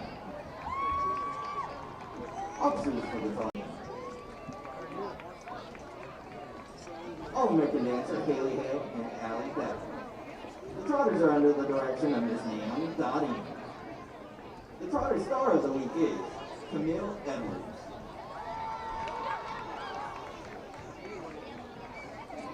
The Cuero High School Fighting Gobbler Band will be performing Don't Stop Believing as the Trotter feature song.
The volleyball band will now be playing Open Arms, featuring soloists C.J. Burdick and Christopher Miles. Sit back and enjoy the show.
Folks, we're back at halftime.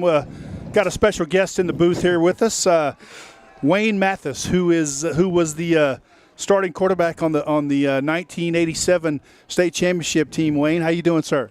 Doing good, man. Good seeing you guys. Good to see you.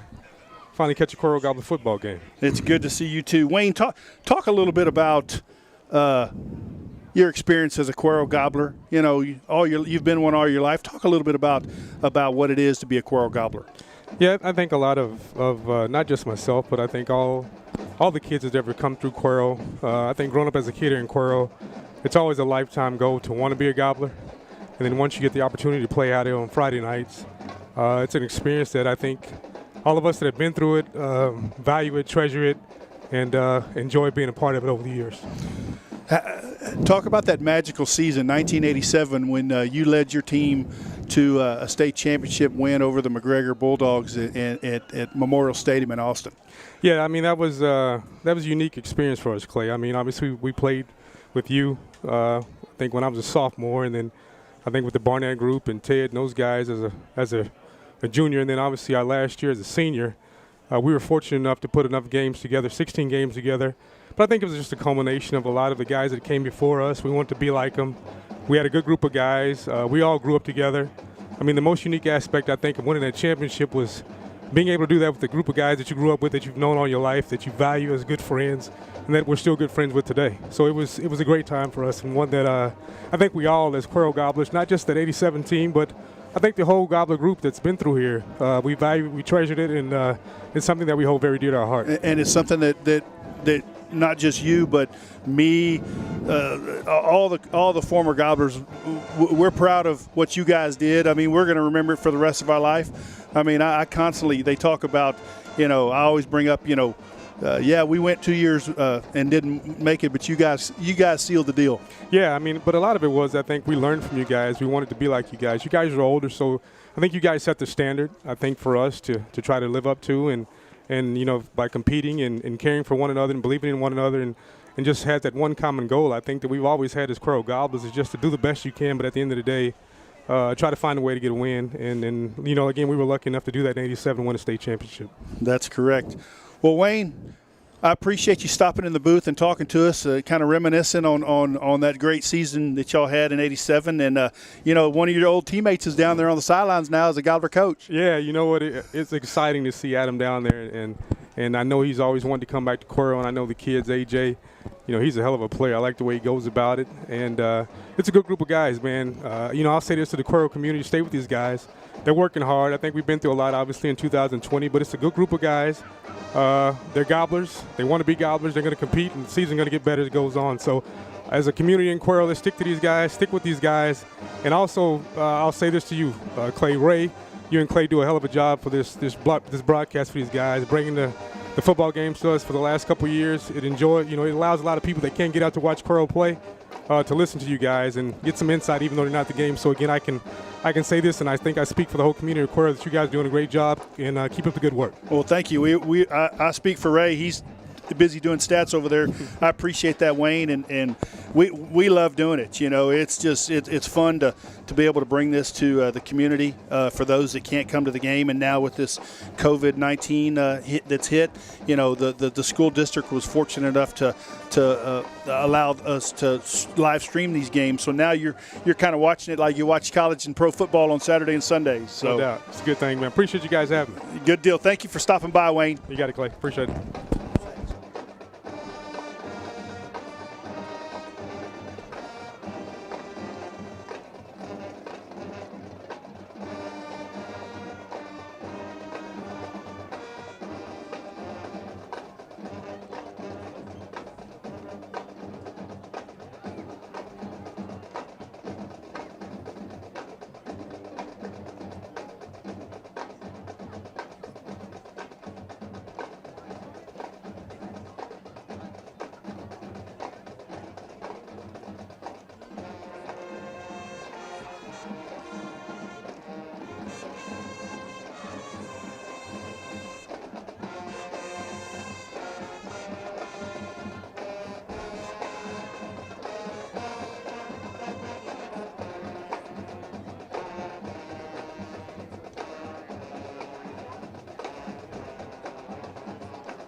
Hey Gobbler fans, are you hungry or thirsty? Don't forget to grab some bushes, chicken, and tea down at the concession stand by the scoreboard.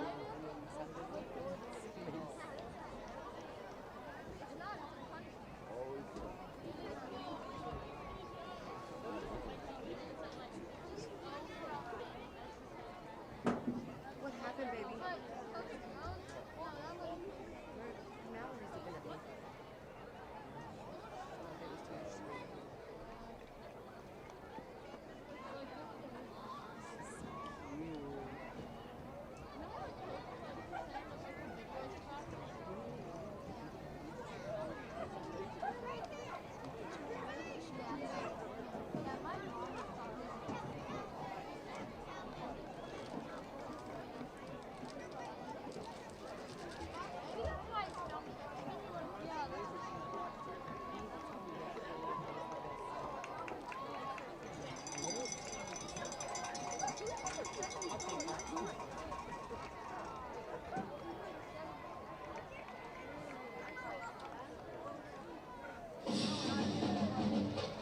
Trust Texas Bank would like to thank you, Cuero, for the many years of community banking. We're proud to be your hometown bank, and our success comes from the lifelong relationships we built with folks just like you. We have strong roots in Cuero, and we love our Gobblers. Fight hard tonight, boys. You've got what it takes, and we're backing you all the way.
All right, folks, we're back here at Gobbler Stadium and fixing to kick this second half off. Both teams have come out on the field. Ray, you want to run through a little bit of the Cuero stats? I don't know if you can get to the Navarro one, but the Cuero ones are important because it's a drastic improvement from the previous 3 weeks. Right. Offensively, the Gobblers had 17 first downs, and only through 3 games, they only had 35 total in 3 games. So 17 in the first half, 22 carries for 122 yards. 148 yards through the air. Passing-wise, Jerry Rosette was 10 of 12 with no interceptions. We attempted to punt once. It was blocked, which led to the first score. We did not fumble the ball, and we had 3 penalties for 22 yards. Oddly enough, Navarro, we held them to 8 first downs, 24 carries for 120 yards. They had no yards passing, 0 for 1, had 1 incompletion. They did punt once for 39 yards. We had a return on that at 15, so they netted 24 on the punt. They had 1 fumble that they did not lose, and they had 1 fumble that was not called a fumble that was definitely a fumble. Well, our sideline reporter, Mike Cantu, who is also a hell of a photographer, he sent a picture up to us, and the ball is clearly coming out before the guy hits the ground. He's so basically standing up. So yeah. In any event, the interesting things here to me, Navarro was 0 for 3 on 3rd down and 1 for 2 on 4th down. Cuero 2 for 5 on 3rd down, 1 for 1 on 4th down. Go ahead, Ray. And but the time of possession, Cuero had 14 minutes and 12 seconds of possession to Navarro's 9:48. To out-possession Navarro by 5 minutes is pretty impressive. Because they're a ball control offense. So, in any event, go ahead. Keep going. I mean, they're seeing the game. You tell them about the stats. Right. Offensively, receiving for the Gobblers, Tyson Williams, 2 catches, 48 yards and a touchdown. Xavier Durham had 3 catches for 38 yards. Deverick Mathis, 4 catches for 50 yards. And Jackson Hardwick, 1 reception for 12. And on the ground, Tyson Williams, 11 carries, 84 yards and a touchdown. Jackson Hardwick, 9 carries for 25 yards. Justice Belvin, 1 for 11. And Jerry Rosette, 1 for 2. But that was a big 2 yards on a 4th down that led to a touchdown. You're right. Smallest kid on the field gets that quarterback sneak gobbler first down. All right, Panthers start out with the ball this half, and they jump right now. But before that, the quarterback ran a keeper around the right-hand side for a big gain. It's going to be 1st and 10 for Navarro at their 45-yard line, but this thing's going to come back 5 yards.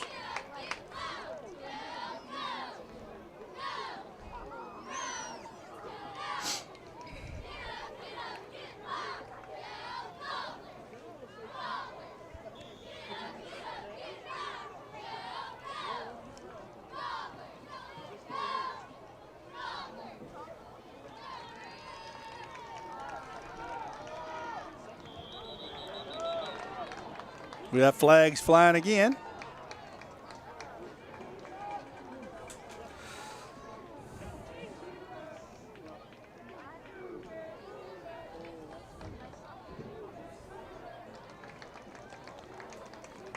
Clay, I'm sorry I was doing this. That's after the kickoff. Do you know the quarterback run for the first down? Yep, quarterback started. Before that, how far? Ray. Guess well, the ball was out to the 45, so 10. I think we had him tackled inside the 30. I'm going to give him probably 17 yards, give or take. Quarterback drops back, throws down the field, in and out of the hands of a receiver who had a step on Justice Belvin. So almost a big gain there by the Panthers. You know, I apologize, Ray. No, that's fine. I'm telling you, go ahead with your stats. So I forget that you got to keep track of the plays going on. So, I mean, I think we were pretty good on the kickoff return. Yeah. So, 2nd and 20 for the Panthers.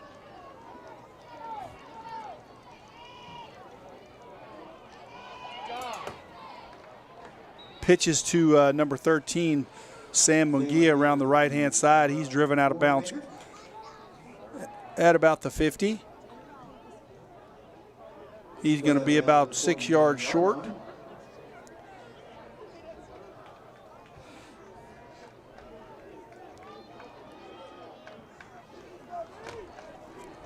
Third and 6 for Navarro.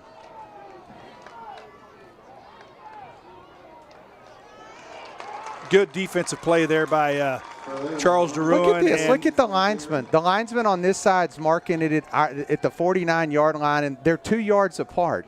Sean Burks and Charles DeRuin made that tackle. That's crazy. 4th and 4.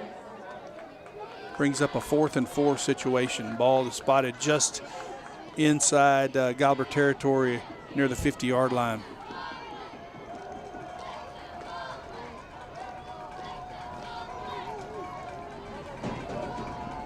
Big down here for the Cuero Gobblers, and it looks like Navarro's going to call a timeout.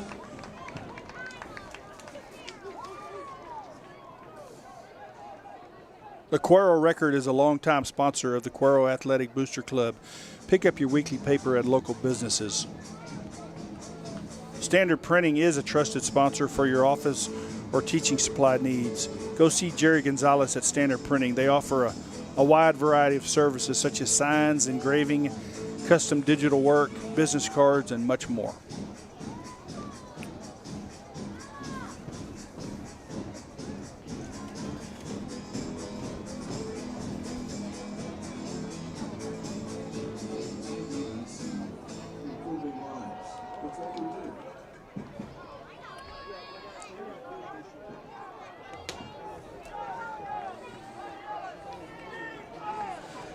You really need to get off the field here, because when they go -5, and you get a team like this in 1st and 20 to let them convert, it was a good chance to get the ball, back up 2 scores. Tackle over. Hands off to the running back around the right-hand side. He gets the first down and a little bit more. Yeah, they just had more people at the point of attack.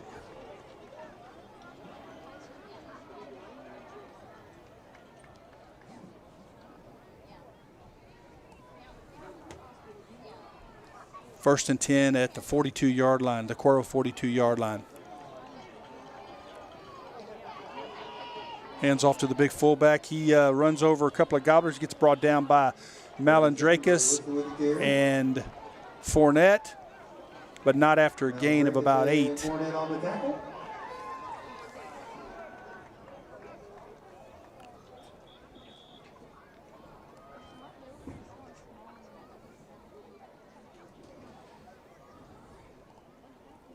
Lucas DeBoard comes off the sidelines, off to the sidelines a little shaken up. Jackson Hardwick goes in for him.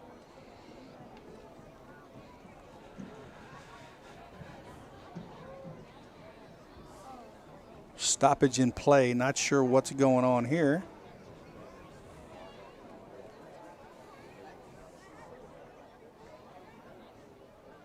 Oh, they want to reset the clock, I guess.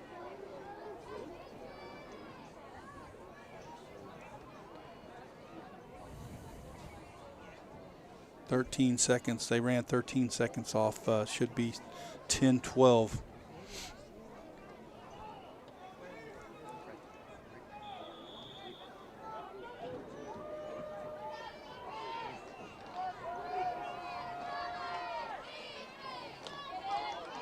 Big hit by Kalen Malandrakis on the running back up the middle. Zeke Gobblers would carry for the Panthers, tackled by 6 Kalen Malandrakis. Number 5. But not after a Panther first down. Be a first down for the Panthers at the Gobblers 32.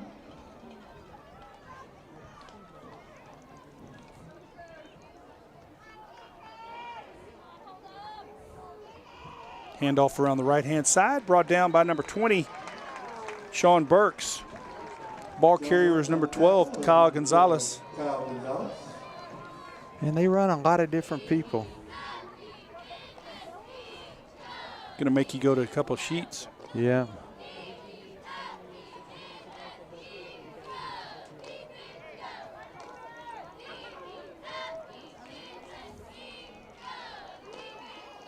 Quick hitter up the middle, brought down by Lucas DeBoard, who's back in the game, along with Charles DeRuin.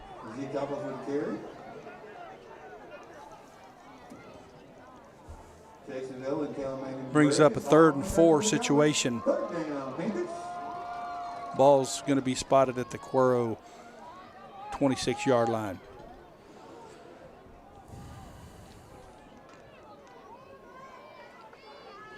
Quarterback keeps it around the left-hand side. Now hang on to him. He cuts up the middle, almost brought down for a loss by DeRuin. Yeah. But he broke out of that tackle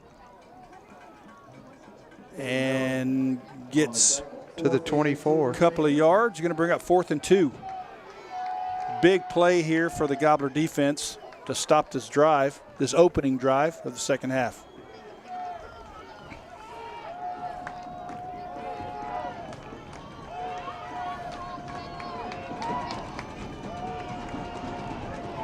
Running back hitting the backfield, and he dropped for a loss.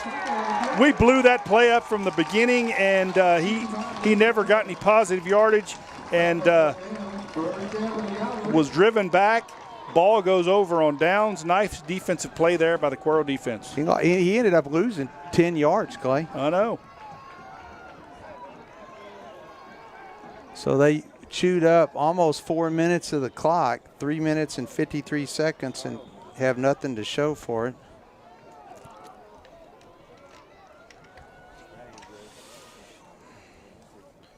Tyson Williams lined up behind Jerry Rosette. Rosette drops back, pressured, throws downfield. Nice tight spiral, but his receiver was not in the area.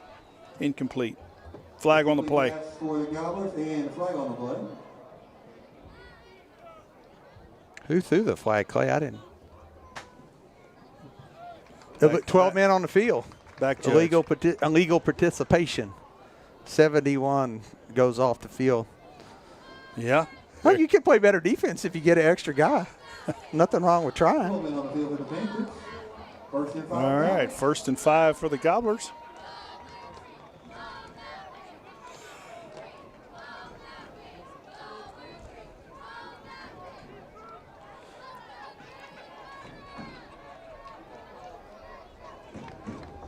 Play clock at 10.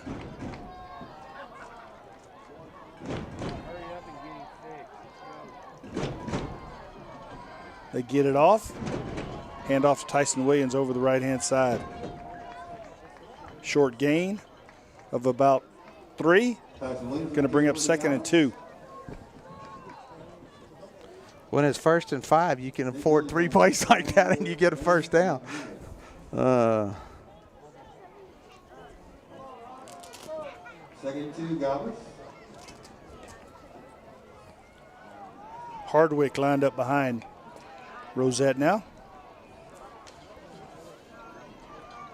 Rosette throws out in the left flat, almost jumped by Sam Munguia.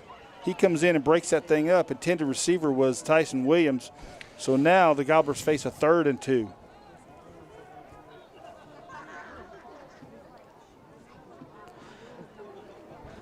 I think that Navarro came out at halftime saying we're not going to give up the short little pass again, and at some point they're going to get burned deep here before the second half's over. Because we really haven't thrown the ball down the field.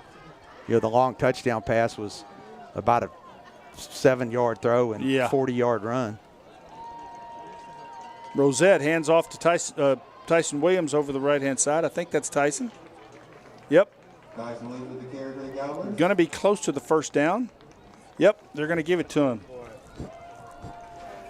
The line judge on the far side must be the veteran of the two, because the line judge on the Cuero's side of the field always looks to see where he is. Timeout on the field for measurement. And the line judge on the far side is the one who signaled first down. We are going to have a measurement here.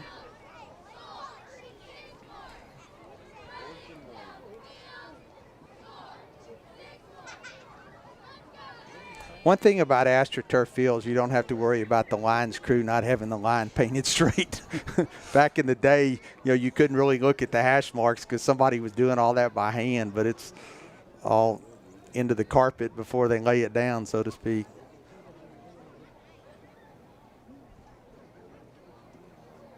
It is going to be inches short.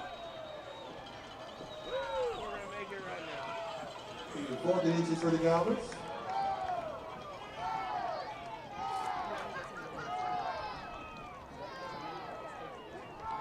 Rosette over here on the sidelines while they're measuring to get the play from Coach Alvarez. I like this call here. Sure. You know, if you can't get just quarterback sneak, if you can't make 1 inch, like I said, maybe 3 inches. Oh, we're in the shotgun. Going to try to make them jump, I think. Nope, they snapped it. Flags on the play, free play, looks like, throws it up. Almost caught by Deverick Mathis. I think we got a free play. They're offsides. Good hard count there by Rosette to draw them off. First down for the Gobblers.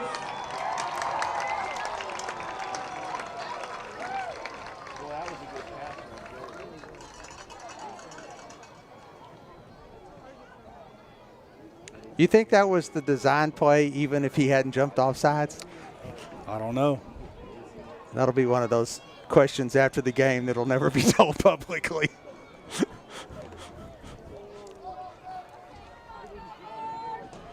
All right, Williams lined up behind Rosette. Give is to Williams, up the middle. Good gain there. Look how far apart. What is the linesman on the far side? He's not even spotting that play. He didn't. So a 5-yard gain there by Tyson Williams. Takes the ball into Panther territory to the 46-yard line. 6 minutes and 40 seconds left to go in the third quarter. 3 receivers split to the left-hand side. Rosette overthrows Xavier Durham, who was open, almost intercepted by number 13, Sam Magia.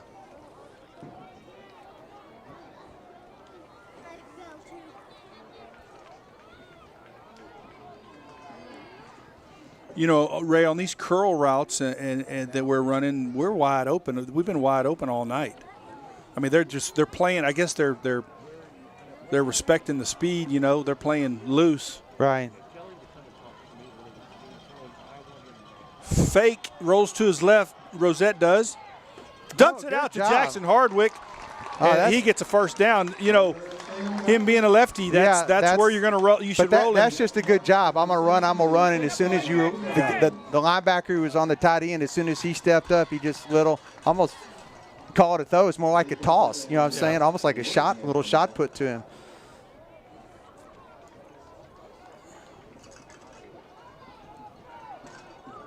Picked up 9 on 3rd and 5. So chains move.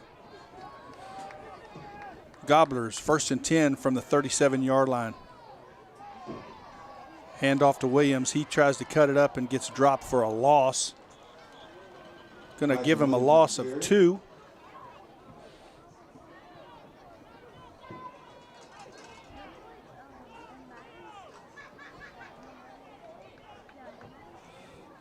Actually, a loss of 1.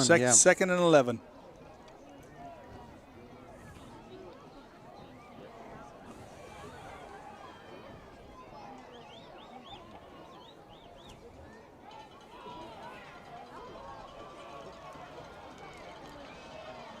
Williams lined up behind Rosette. The give is to Williams over the left-hand side, and he is bottled up. That's going to be another loss. Taking him back to the 40-yard line is going to bring up 3rd and 13. Absolutely no movement on the line on either one of those last 2 plays, Clay.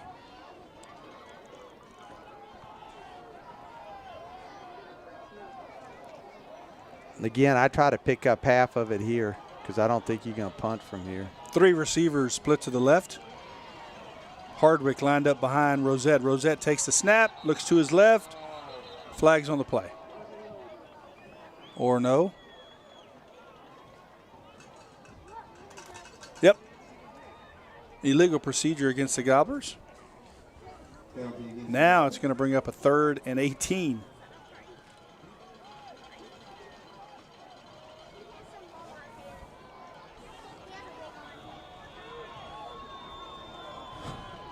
That 5 yards makes a difference for me offensively. I think here I'd throw it deep, see what happens. I mean, see if a you're kid far can enough make back it. where You're you far can enough now, punt. you can punt now. And try to pin him. Right.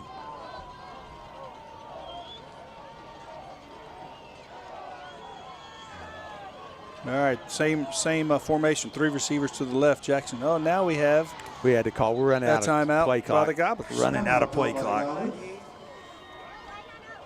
This has been a totally disjointed possession. Grace Memorial Chapel is a Cuero Gobblers Booster Club Gold sponsor. For your funeral needs, contact former Cuero Gobbler Marcellus Wesley at Grace Memorial Chapel. They will provide a personal touch in celebrating the life of a loved one. They maintain the highest level of professional standards and quality care.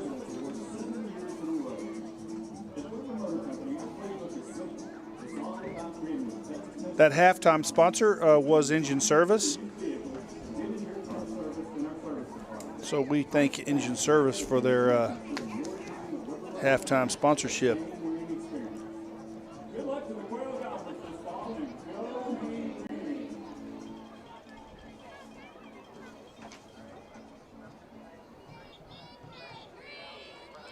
There's not many plays in the playbook for 3rd and 18. Like I said, I think you give Xavier, Durham, Dedrick Mathis, or LeBron Johnson a chance. You got Tyson out here again. Yep, 2 receivers split to the left. Durham and Mathis to the right. You have Tyson Williams. Hardwick in the backfield behind Rosette.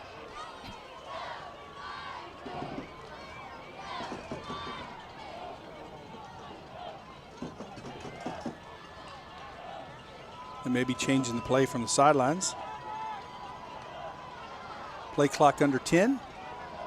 Now it's at 5. He gets it off, rolls to his left. Sacked. Blindside sacked. Dropped for a big loss.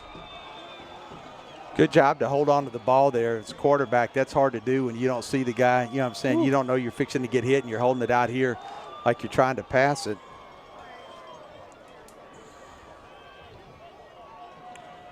Hardwick comes on to punt the ball away. Nobody deep for the Panthers. Now, here comes one.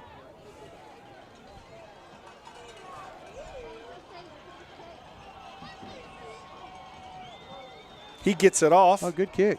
Quite a bounce. Stop. Picks it up at the 1 yard line and is dropped at the 4 yard line. Nice coverage there by number 16, Donovan Jones. He was hoping that thing would go in the end zone, and it didn't. So let's see, 3. They're going to give him the 5, so it's going to be. That's a 52-yard punt with the 4-yard return. 1st and 10 for the Panthers at their 5 yard line, following the Donovan Jones tackle. That was a crazy possession. We chewed up 4. Let's see. Yeah, that'd be 4 minutes and 40 seconds, and had 1 first down. Handoff to number 13, Sean Mungia up the middle, flags on the play. Charles DeRuin clapping, so it must be holding against the Panthers.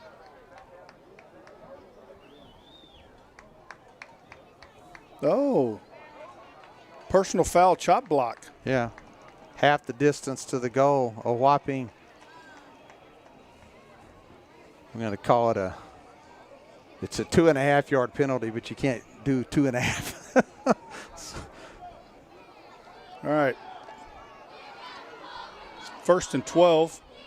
Ball's fumbled in the end zone. He picks it up, trying to get out of the end zone, does get out, and is driven out of bounds at the 6 yard line. Don't throw the flag. He was fixing to. You see that, Ray? Yeah. The linesman who was closest to it didn't even attempt his back. Yeah, that's good. The linesman over here in front of Cantu reached for his pocket. Yeah. Man, that could have been huge.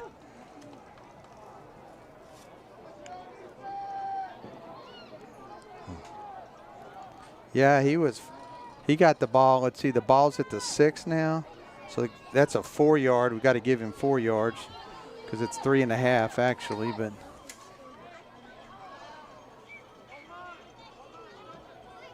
Somebody needs to go out with that guy. Had a running back. Ball popped up in the air on the ground. Looks like Navarro falls on it. Ray, did you see that? Yeah, nobody went with him. I think the coaches over in Navarro are probably going to see that, and they're talking about it over there. Went in motion to the far side, and nobody went with him.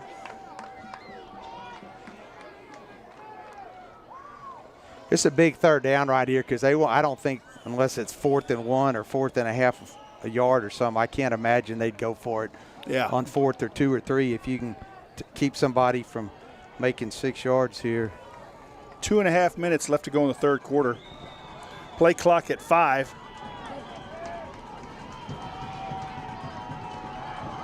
They don't get it off. No flags. Quarterback throws, intercepted by Donovan Jones. So ball doesn't lie, folks. Yeah. Ball doesn't lie. Play clock went to 0. They snapped it a full second after that.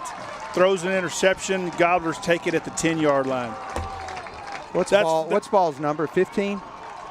Who intercepted it? Number 16, Donovan Jones. Donovan Jones. Folks, that's for my buddy Trent Watson there. The ball doesn't lie.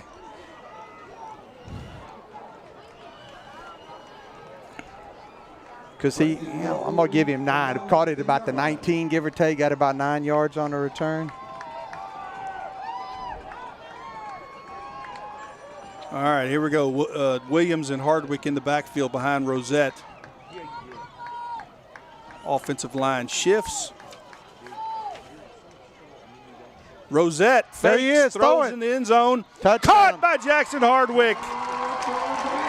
Great play action there by Rosette. They rolled him to the right, but he turned his shoulders. Great play action there by Rosette to throw that. And we have a late flag. Excessive celebration by Hardwick, I think. Yep. Not sure what he did. I didn't see it, Ray.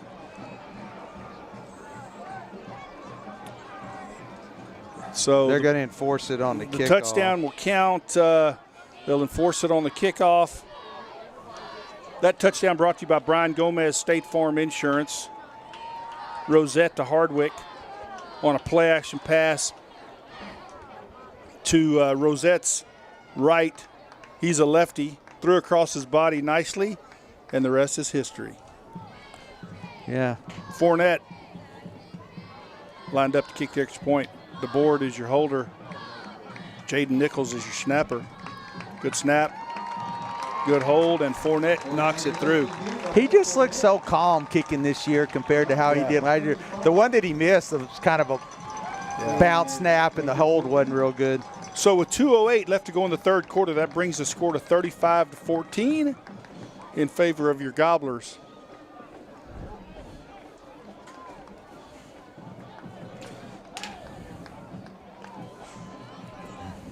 Now you got to keep playing. You still got plenty of time for them to get back in this if you don't keep executing.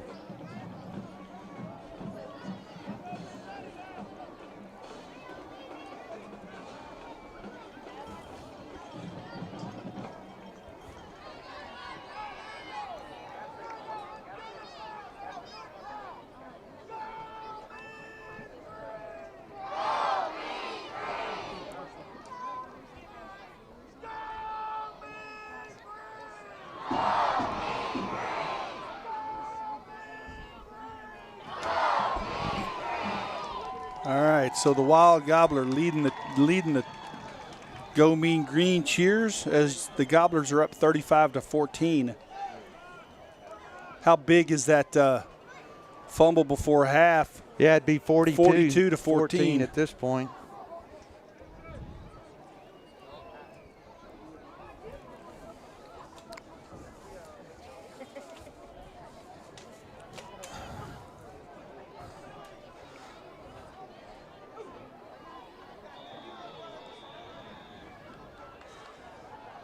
All right, Fournette's kicking off from his 25-yard line.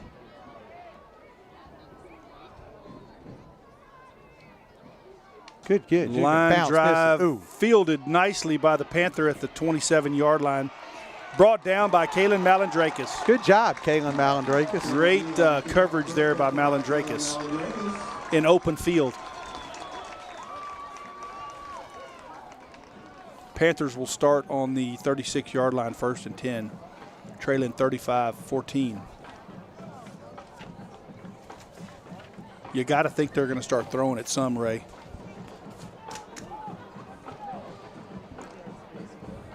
They got a kid walking out on the field. I mean, doesn't even have his hat on yet. They got a, I guess,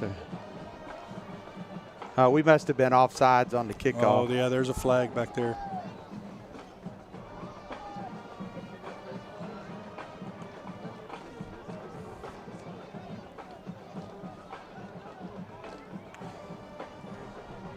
So they're going to assess this five-yard penalty, start them at the 40-41.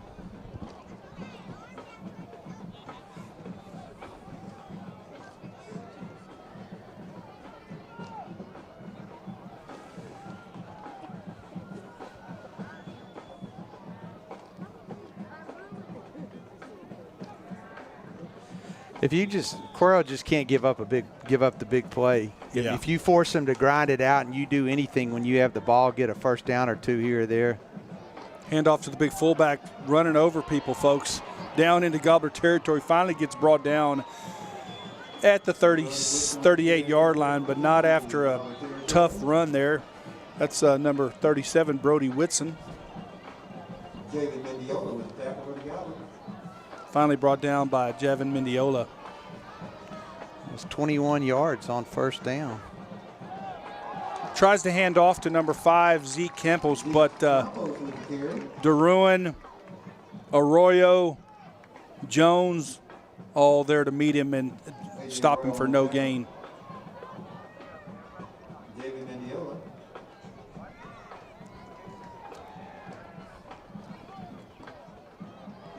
At this point, the clock is your friend. Minute 20 and counting in the third quarter. Quarterback keeps it around the right side. Runs right into the defender. That's good defense. Brought down Brought down by Javin Mendiola again. He's having a nice game tonight. Well, he picked up 2.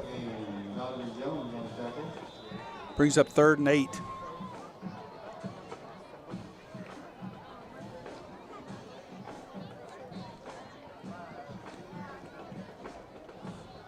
Head referee is trying. Oh, we got Donovan Jones comes off limping.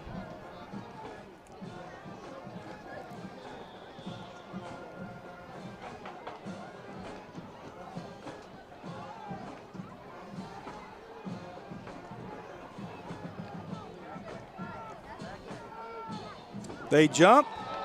We go back 5. Going to bring up a 3rd and 13. 3rd and 13 for the Navarro Panthers with 40 seconds left to go in the 3rd quarter. From the Cuero 41. You know, at this point, anything, even if they convert, every time you make them go back and the clock starts running again after penalties in high school, there goes another, you follow what I'm saying? Yeah. 20 seconds. Yep. Watch it tight end. Hands off to the big fella again. This time the Gobbler defense is there to stop him. J.D. Nataro, Justice Belvin, Charles DeRuin, Lucas DeBoard. Go ahead. Clay, we're doing a good job. Just the first defender or 2 for Cuero are just giving themselves up and cutting the linemen, like trying to create a pile and give everybody a chance to get there. 4th and 10. And that's the end of the 3rd quarter, folks. Gobblers 35, Navarro 14.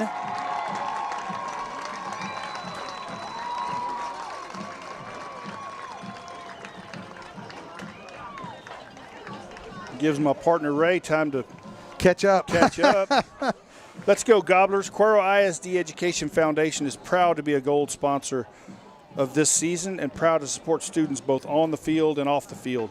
Would you like to support our students and teachers with a donation? Your support helps to fund scholarships for students and grants for our teachers. Learn more at www.cueroedfoundation.org. RNC Insurance, located at 212 North Esplanade in Cuero, Texas. Stop by and see Rich Carbonera and his staff for your insurance needs. Rich is also our kickoff sponsor, and we appreciate their donation to the Booster Club. Clay, in the 3rd quarter, Navarro 15 rushes for 83 yards, 1 incomplete pass, and 1 interception thrown, and the Gobblers keep them off the scoreboard. Yep.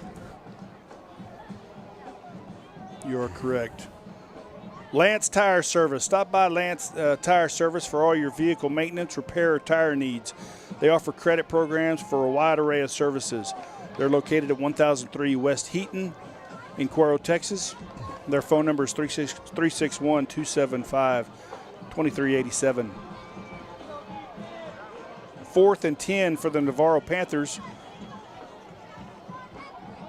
It's a big play, Clay. Big play. 2 receivers split out to the right.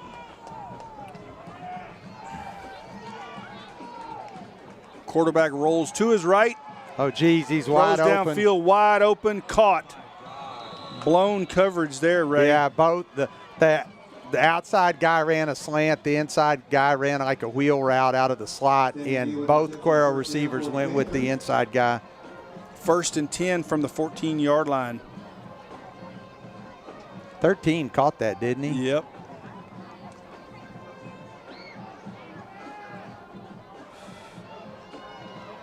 $24 yards in the first down. If the ball had been well thrown, it would have been a touchdown. Handoff to Big Whitson over around the left-hand side, brought down by Sean Burks, along with Kalen Malandrakis. 20, Sean Burks on the tackle. Gain of 6. 2nd and 4. That was the first complete pass of the night for Navarro. Quarterback rolls to his left, throws in the end zone. Holden is coming back.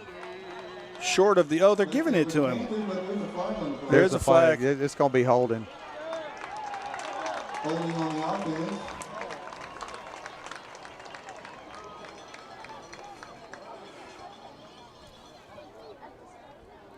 Yeah, and we're seeing they've at this point in the game, they've got to start throwing it because they can't grind it out 3 times. Offensively, if Cuero can make maybe 3 or 4 more first downs, you feel what I'm saying, in the game, you like Cuero's chances. That penalty is going to push the Panthers back to the 18-yard line. Be 2nd and 14.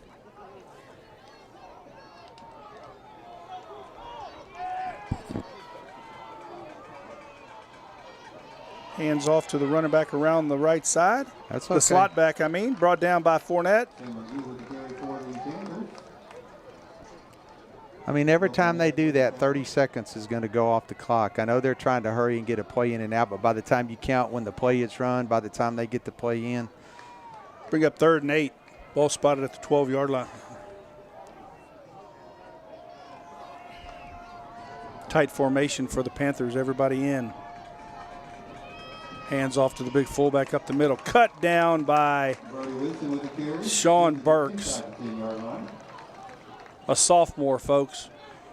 Got brought up from the JV last week, I believe, and he is really making an impact on this defense tonight.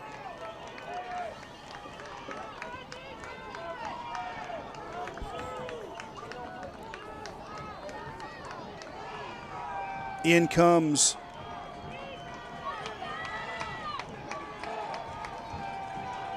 Zyler Jones.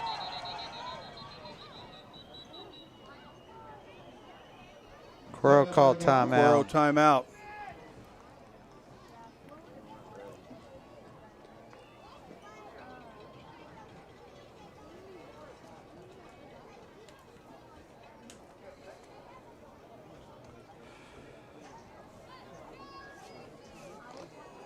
Engine service, truck and trailer repair, 24-hour road service, located 985 U.S. Highway 87 South, Cuero, Texas. Their phone number is 275-9195. Need your big truck or trailer repaired? Stop by Engine Service and let Edward and his staff take care of you.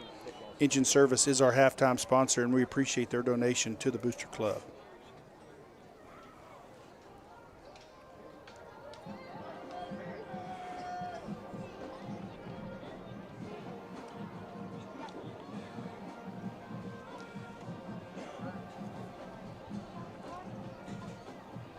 Fourth down and 5.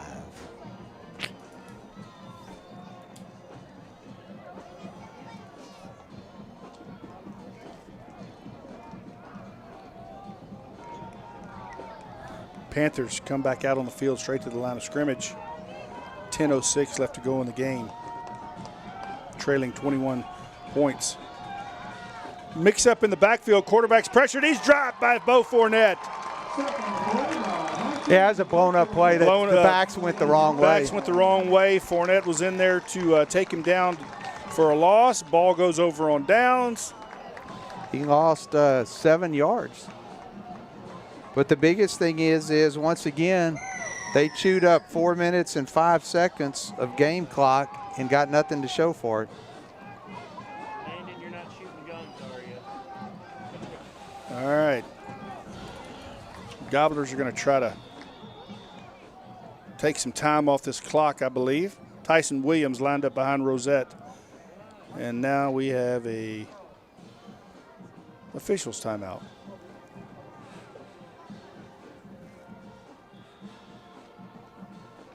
Two receivers split to the far side.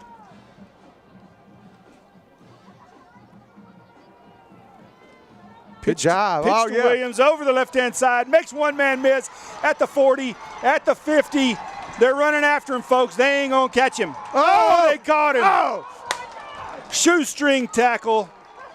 That's good hustle by the – was that number 1 or 7 who dove at him? Number 7. 7. That's good hustle. But not after a – let's see, from the Cuero 16, that's 34 to the 10, 73-yard run. Thank you, Ray.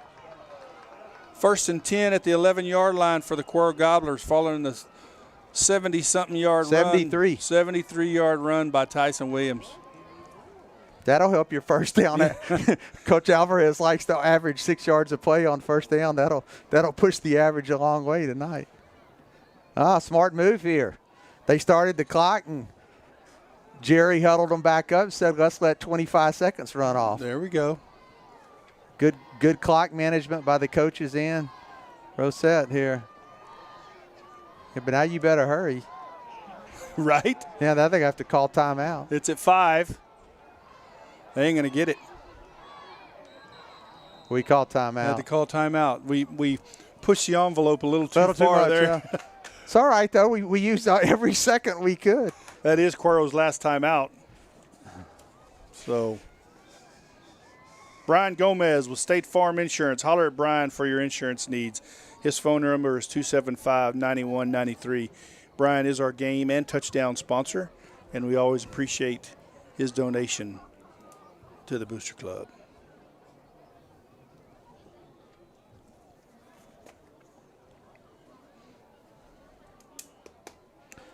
Do you know, and I'm sorry I should have looked it up before we got here tonight, do you know who Navarro had played this year? I know they beat Needville last week, scored like 40-something points on Needville. They got beat by Lavernia. They got beat by Lavernia? I think so. Yeah, that was their second. That's who they played week 2. All right, here we go. Gobblers come out on the field. First and 10 from the 11-yard line. Rosette flanked by Williams and Hardwick. Given to Williams up the middle. There you go. Gets it down to the 5. This is one of those, although you want to score, it'd be nice if you could use 3 plays to do it. 6-yard run there by Williams brings up 2nd and 4.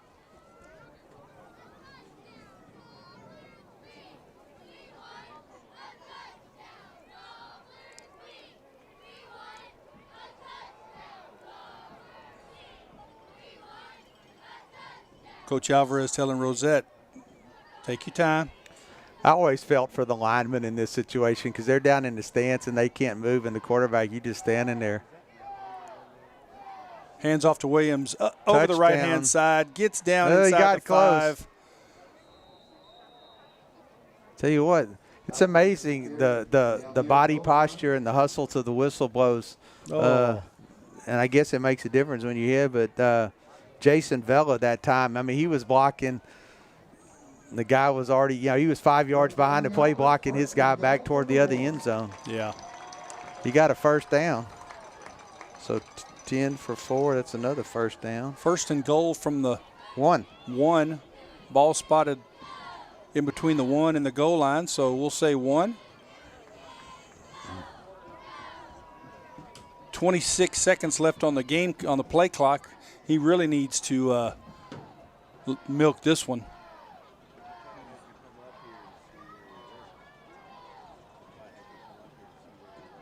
Gets it down under 10 and flags on the play. Somebody jumped. That's what happens when you get up there, like you said. You can't make him sit there that long. I mean, I know we want to run the clock, but stay in the huddle. Break the huddle with 10 seconds, know your play, go to the line of scrimmage. But you can't it's for a lineman who's tired at this time of the game to expect him to stay in his stance for 20 seconds. Leg starts cramping up and stuff. Right. So, all right, that's Gobblers will go back 5. Well, the only good thing you can say out of this is if maybe it takes 2 more plays to score.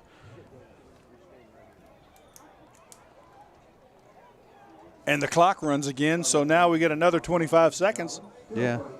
Stay in the huddle.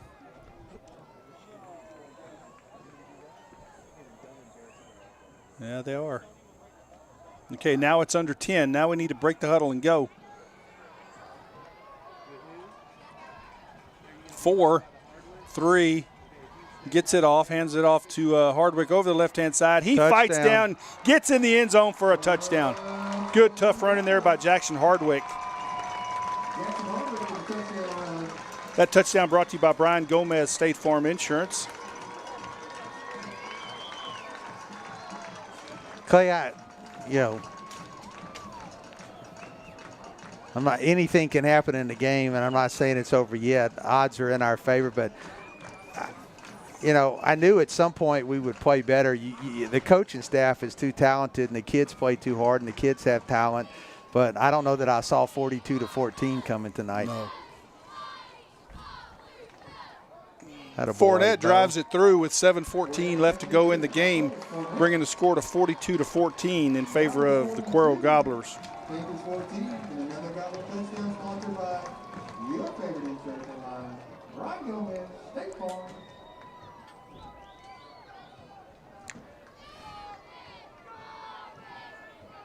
For all your vehicle maintenance, repair, or tire needs, stop by Lance Tire. They offer credit programs for a wide array of services. They're located at 1003 West Heaton.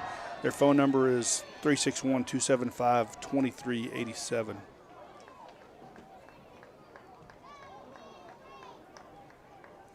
And remember to pick up your Cuero record at local businesses in town. They're a longtime sponsor of the Cuero Athletic Booster Club.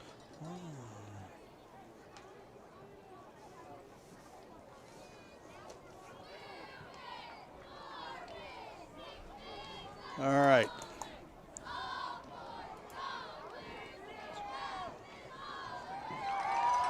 Now's when your secondary needs to come alive, because they gotta be putting the ball in the air.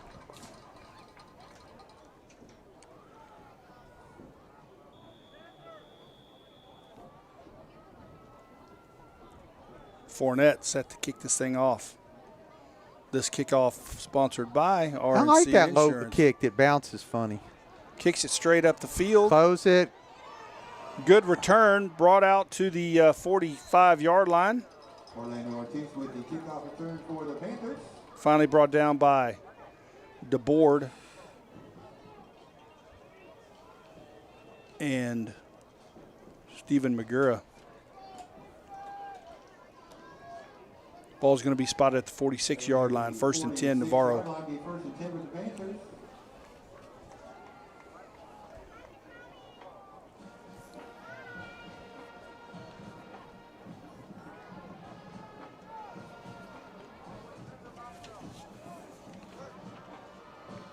Oh, good shoestring tackle by Charles. What did Derone? No, Bo Fournette. Bo Fournette got it. Okay. 37 is a big kid. Tripped up by the Gobblers. 3-yard gain. 49-yard line, 2nd and 7.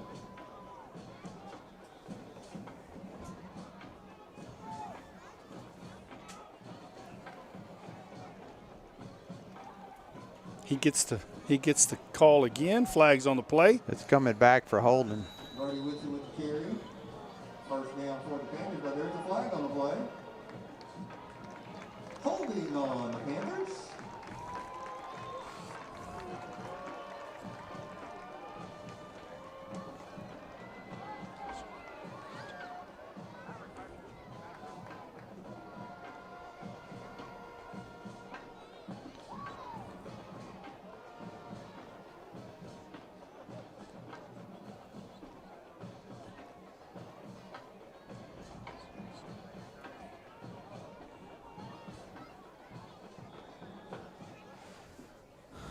Clay, from an offensive standpoint tonight, the numbers are going to be so much better than what they have been. But I'm just going to say from an efficiency standpoint, we haven't really hurt ourselves with much of anything. I mean, we've just executed.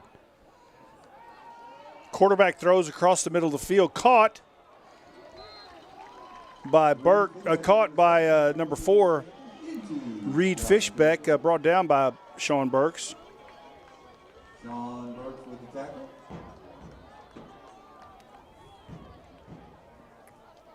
Brings up 3rd and 4. Who caught that? Oh, number 4. Hands off to Ortiz around the right-hand side. Brought down by number 32, Zyler Jones, but not after a Panther first down. Zyler Jones.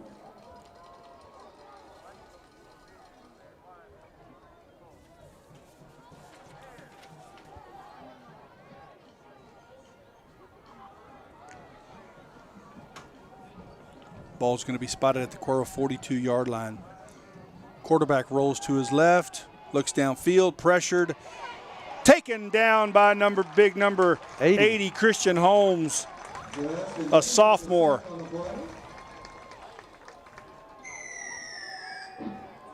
Five minutes and 10 seconds left to go in the game. It's Going to bring up 2nd and long for the Panthers. There's a loss of 8 there. Again, in high school, that comes off your rushing yardage. In pro ball, it comes off your passing yardage when the quarterback's sacked.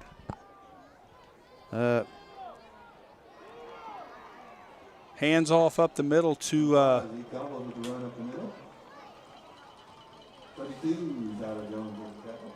hands off to number 5, Zeke Campos up the middle, and he gets a big gain, gets it all back, and more. Picked up 19.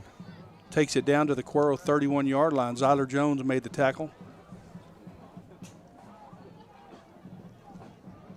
A lot of sophomores seeing action tonight. Zyler Jones, his brother Donovan Jones, Burks, Holmes, all those names we've been calling sophomores. Hands off to the running back over the right-hand side, brought down by Malandrakis. You know, Clay, I guess they just think it's out of reach and they want to work on something. But, I mean, they make really no attempt to carry to throw the ball. Well, at least they're going no huddle. I mean, they're showing a little bit of urgency. Yeah. Hands off to the big fullback around the left-hand side. He gets the first down inside the 20-yard line. Brought down by Malandrakis.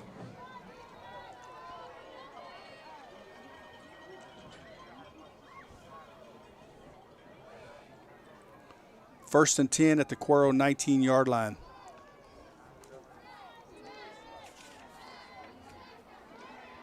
The give is to the running back over the left-hand side. He gets down past the first down marker. So big yardage here for the Navarro Panther offense. Ray, right before that, they got carried it. Do you mind? I'm number sorry. 11. Thank you. Orlando Ortiz. Quarterback rolls to his right, looks to throw, got some room, got a blocker, gets into the end zone. Touchdown, Panthers.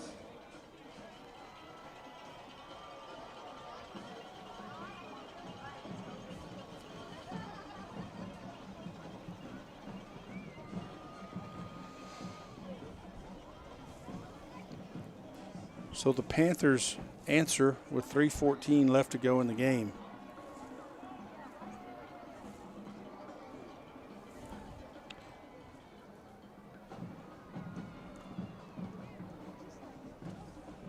And the extra point is good. Bring the score to 42-21 in favor of the Gobblers. Panthers now 21, but Gobblers still got 42. Standard Printing is a trusted sponsor for your office or teaching supply needs. Go see Jerry at Standard Printing. They offer a wide variety of services such as signs, engraving, custom digital work, business cards, and much more.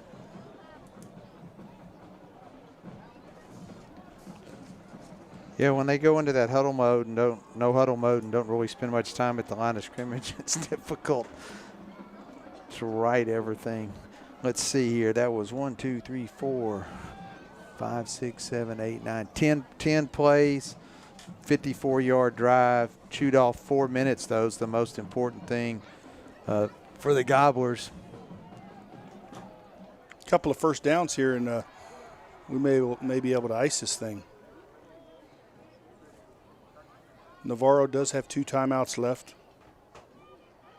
Onside kick is being lined up to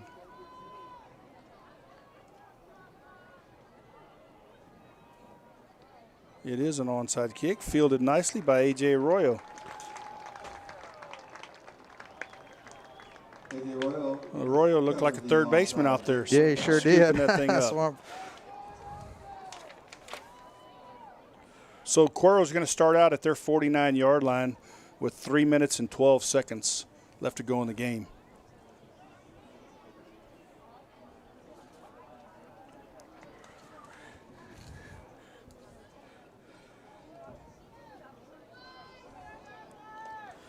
Yeah, if you can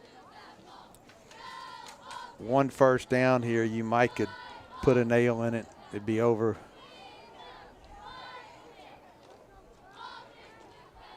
Rosette Hands off to Justice Belvin around the right-hand side. He gets big yardage down Got to a about the flag, 30, but we got a flag on the play. Chop block. Chop block. I already saw him signal it, Clay. Yep. So nice gain there by Belvin is going to be negated and pushed back 15.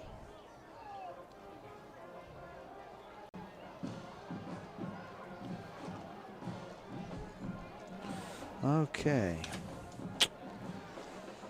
Yep. Tell you what, Justice, he's got a quick step, man. Yeah. He can put him up and put him down. He looked good on that play there. He really did. Play clock at 10.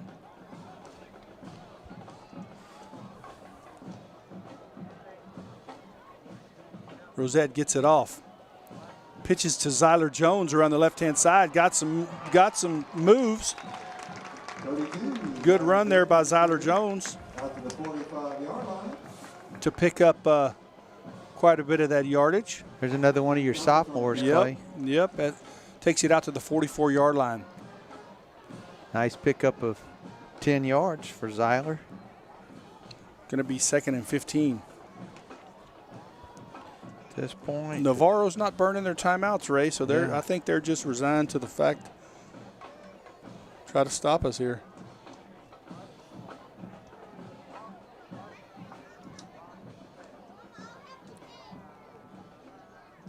Rosette hands off to Justice Belvin around the left-hand side, and he gets around the corner. Yeah. We didn't get the corner blocked, and he just outran him to the corner. Going to bring up a 3rd and 9. Clock is going under 2 minutes.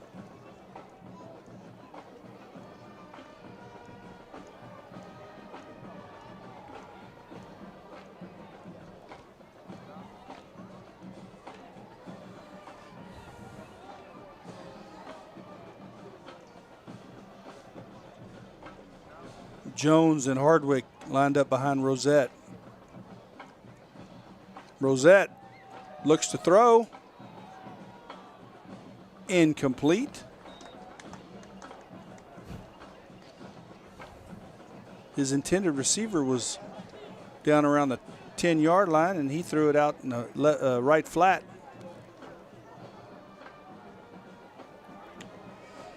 So that stops the clock. With a 4th and 9 situation, Hardwick comes in to punt this thing away.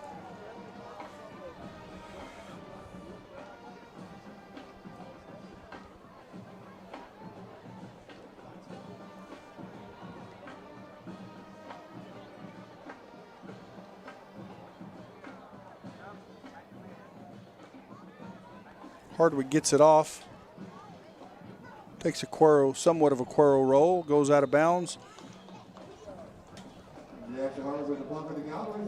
At the 19-yard line, so Navarro will take over at their own 19 with a minute 41 left to go.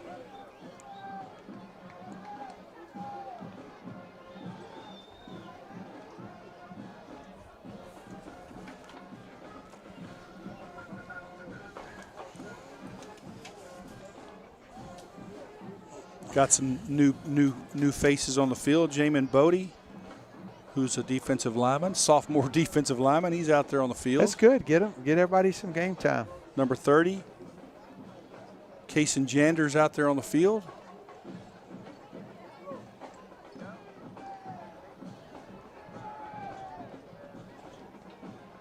Nice defensive play there by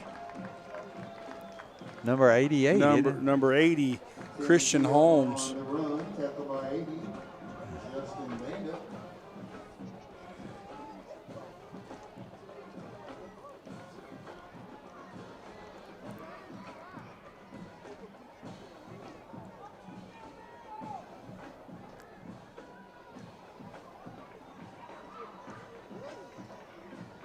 Up the middle.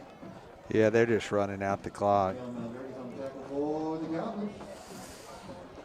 which is about all they can do at this point.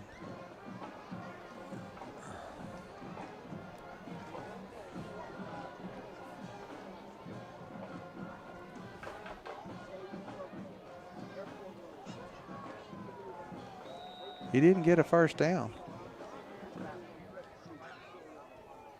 Another good play there by Jamin Body. Brings up a 4th and 1.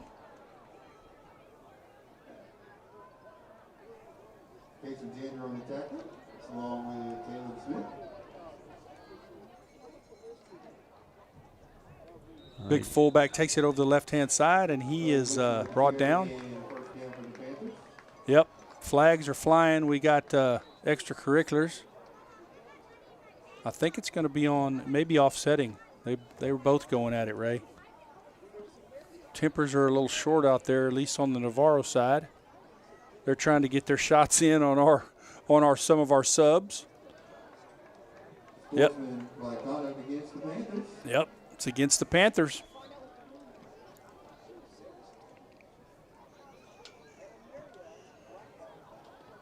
So they'll get the first down because it'll be a dead ball foul. And they'll mark it off from the 31, so it'll go back to the 16.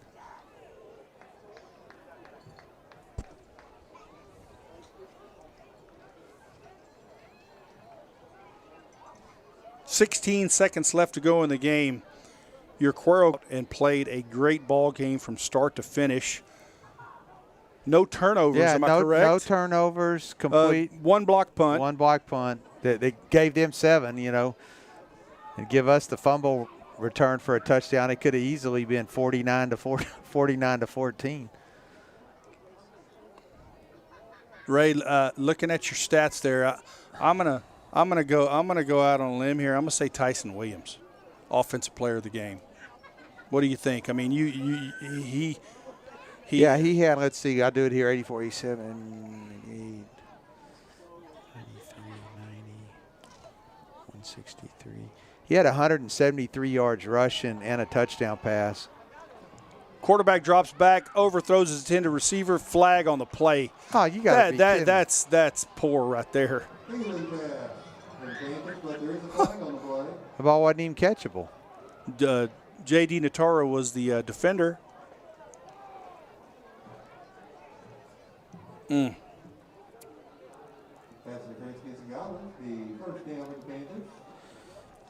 All that does is delay the end of the game by 3 seconds and give them another first down. So, do you agree with me on that offensive player of the game? Yes. All right, that offensive player of the game is sponsored by Grace Memorial Chapel. They are a gold sponsor for the Cuero Gobbler Brewster Club. For all your funeral needs, contact former Cuero Gobbler Marcellus Wesley at Grace Memorial Chapel. Handoff up the middle, and the game is over, folks. The Cuero Gobblers have taken it to the Navarro Panthers by a score of 42-21 to get their first victory of the year. It's got to feel good to come out and play the way they played, being 0-3, and to play a Navarro team, a team that is, I consider them a rival for us. Yeah. You know? Sure. That'll make the all-time series will go to 7 wins for Cuero, 2 for Navarro. This is interesting. You know, you can't walk by and shake hands with anybody anymore because of COVID. So the players come out to the hash marks and basically waved each other.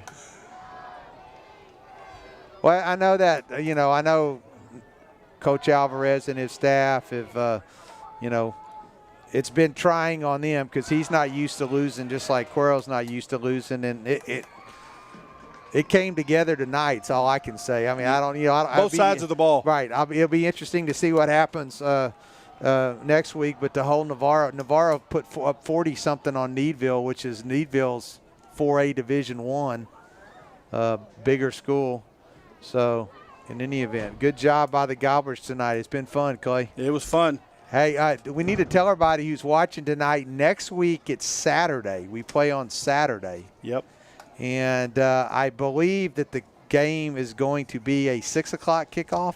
Oh, it's 6 o'clock. Okay. I'm making that up. I said that wrong earlier. Our crack tech guy, Oscar, agrees. So I guess they're going to – I mean, that's a long way for Uvalde to come, I mean, to get through with the game at 10 o'clock. But so 6 o'clock Saturday night, if you want to watch next week, we'll be competing with some airtime for probably some college football main event. Folks, thanks for listening tonight. It's been fun. 42-21 in favor of the Cuero Gobblers. Good night, everybody.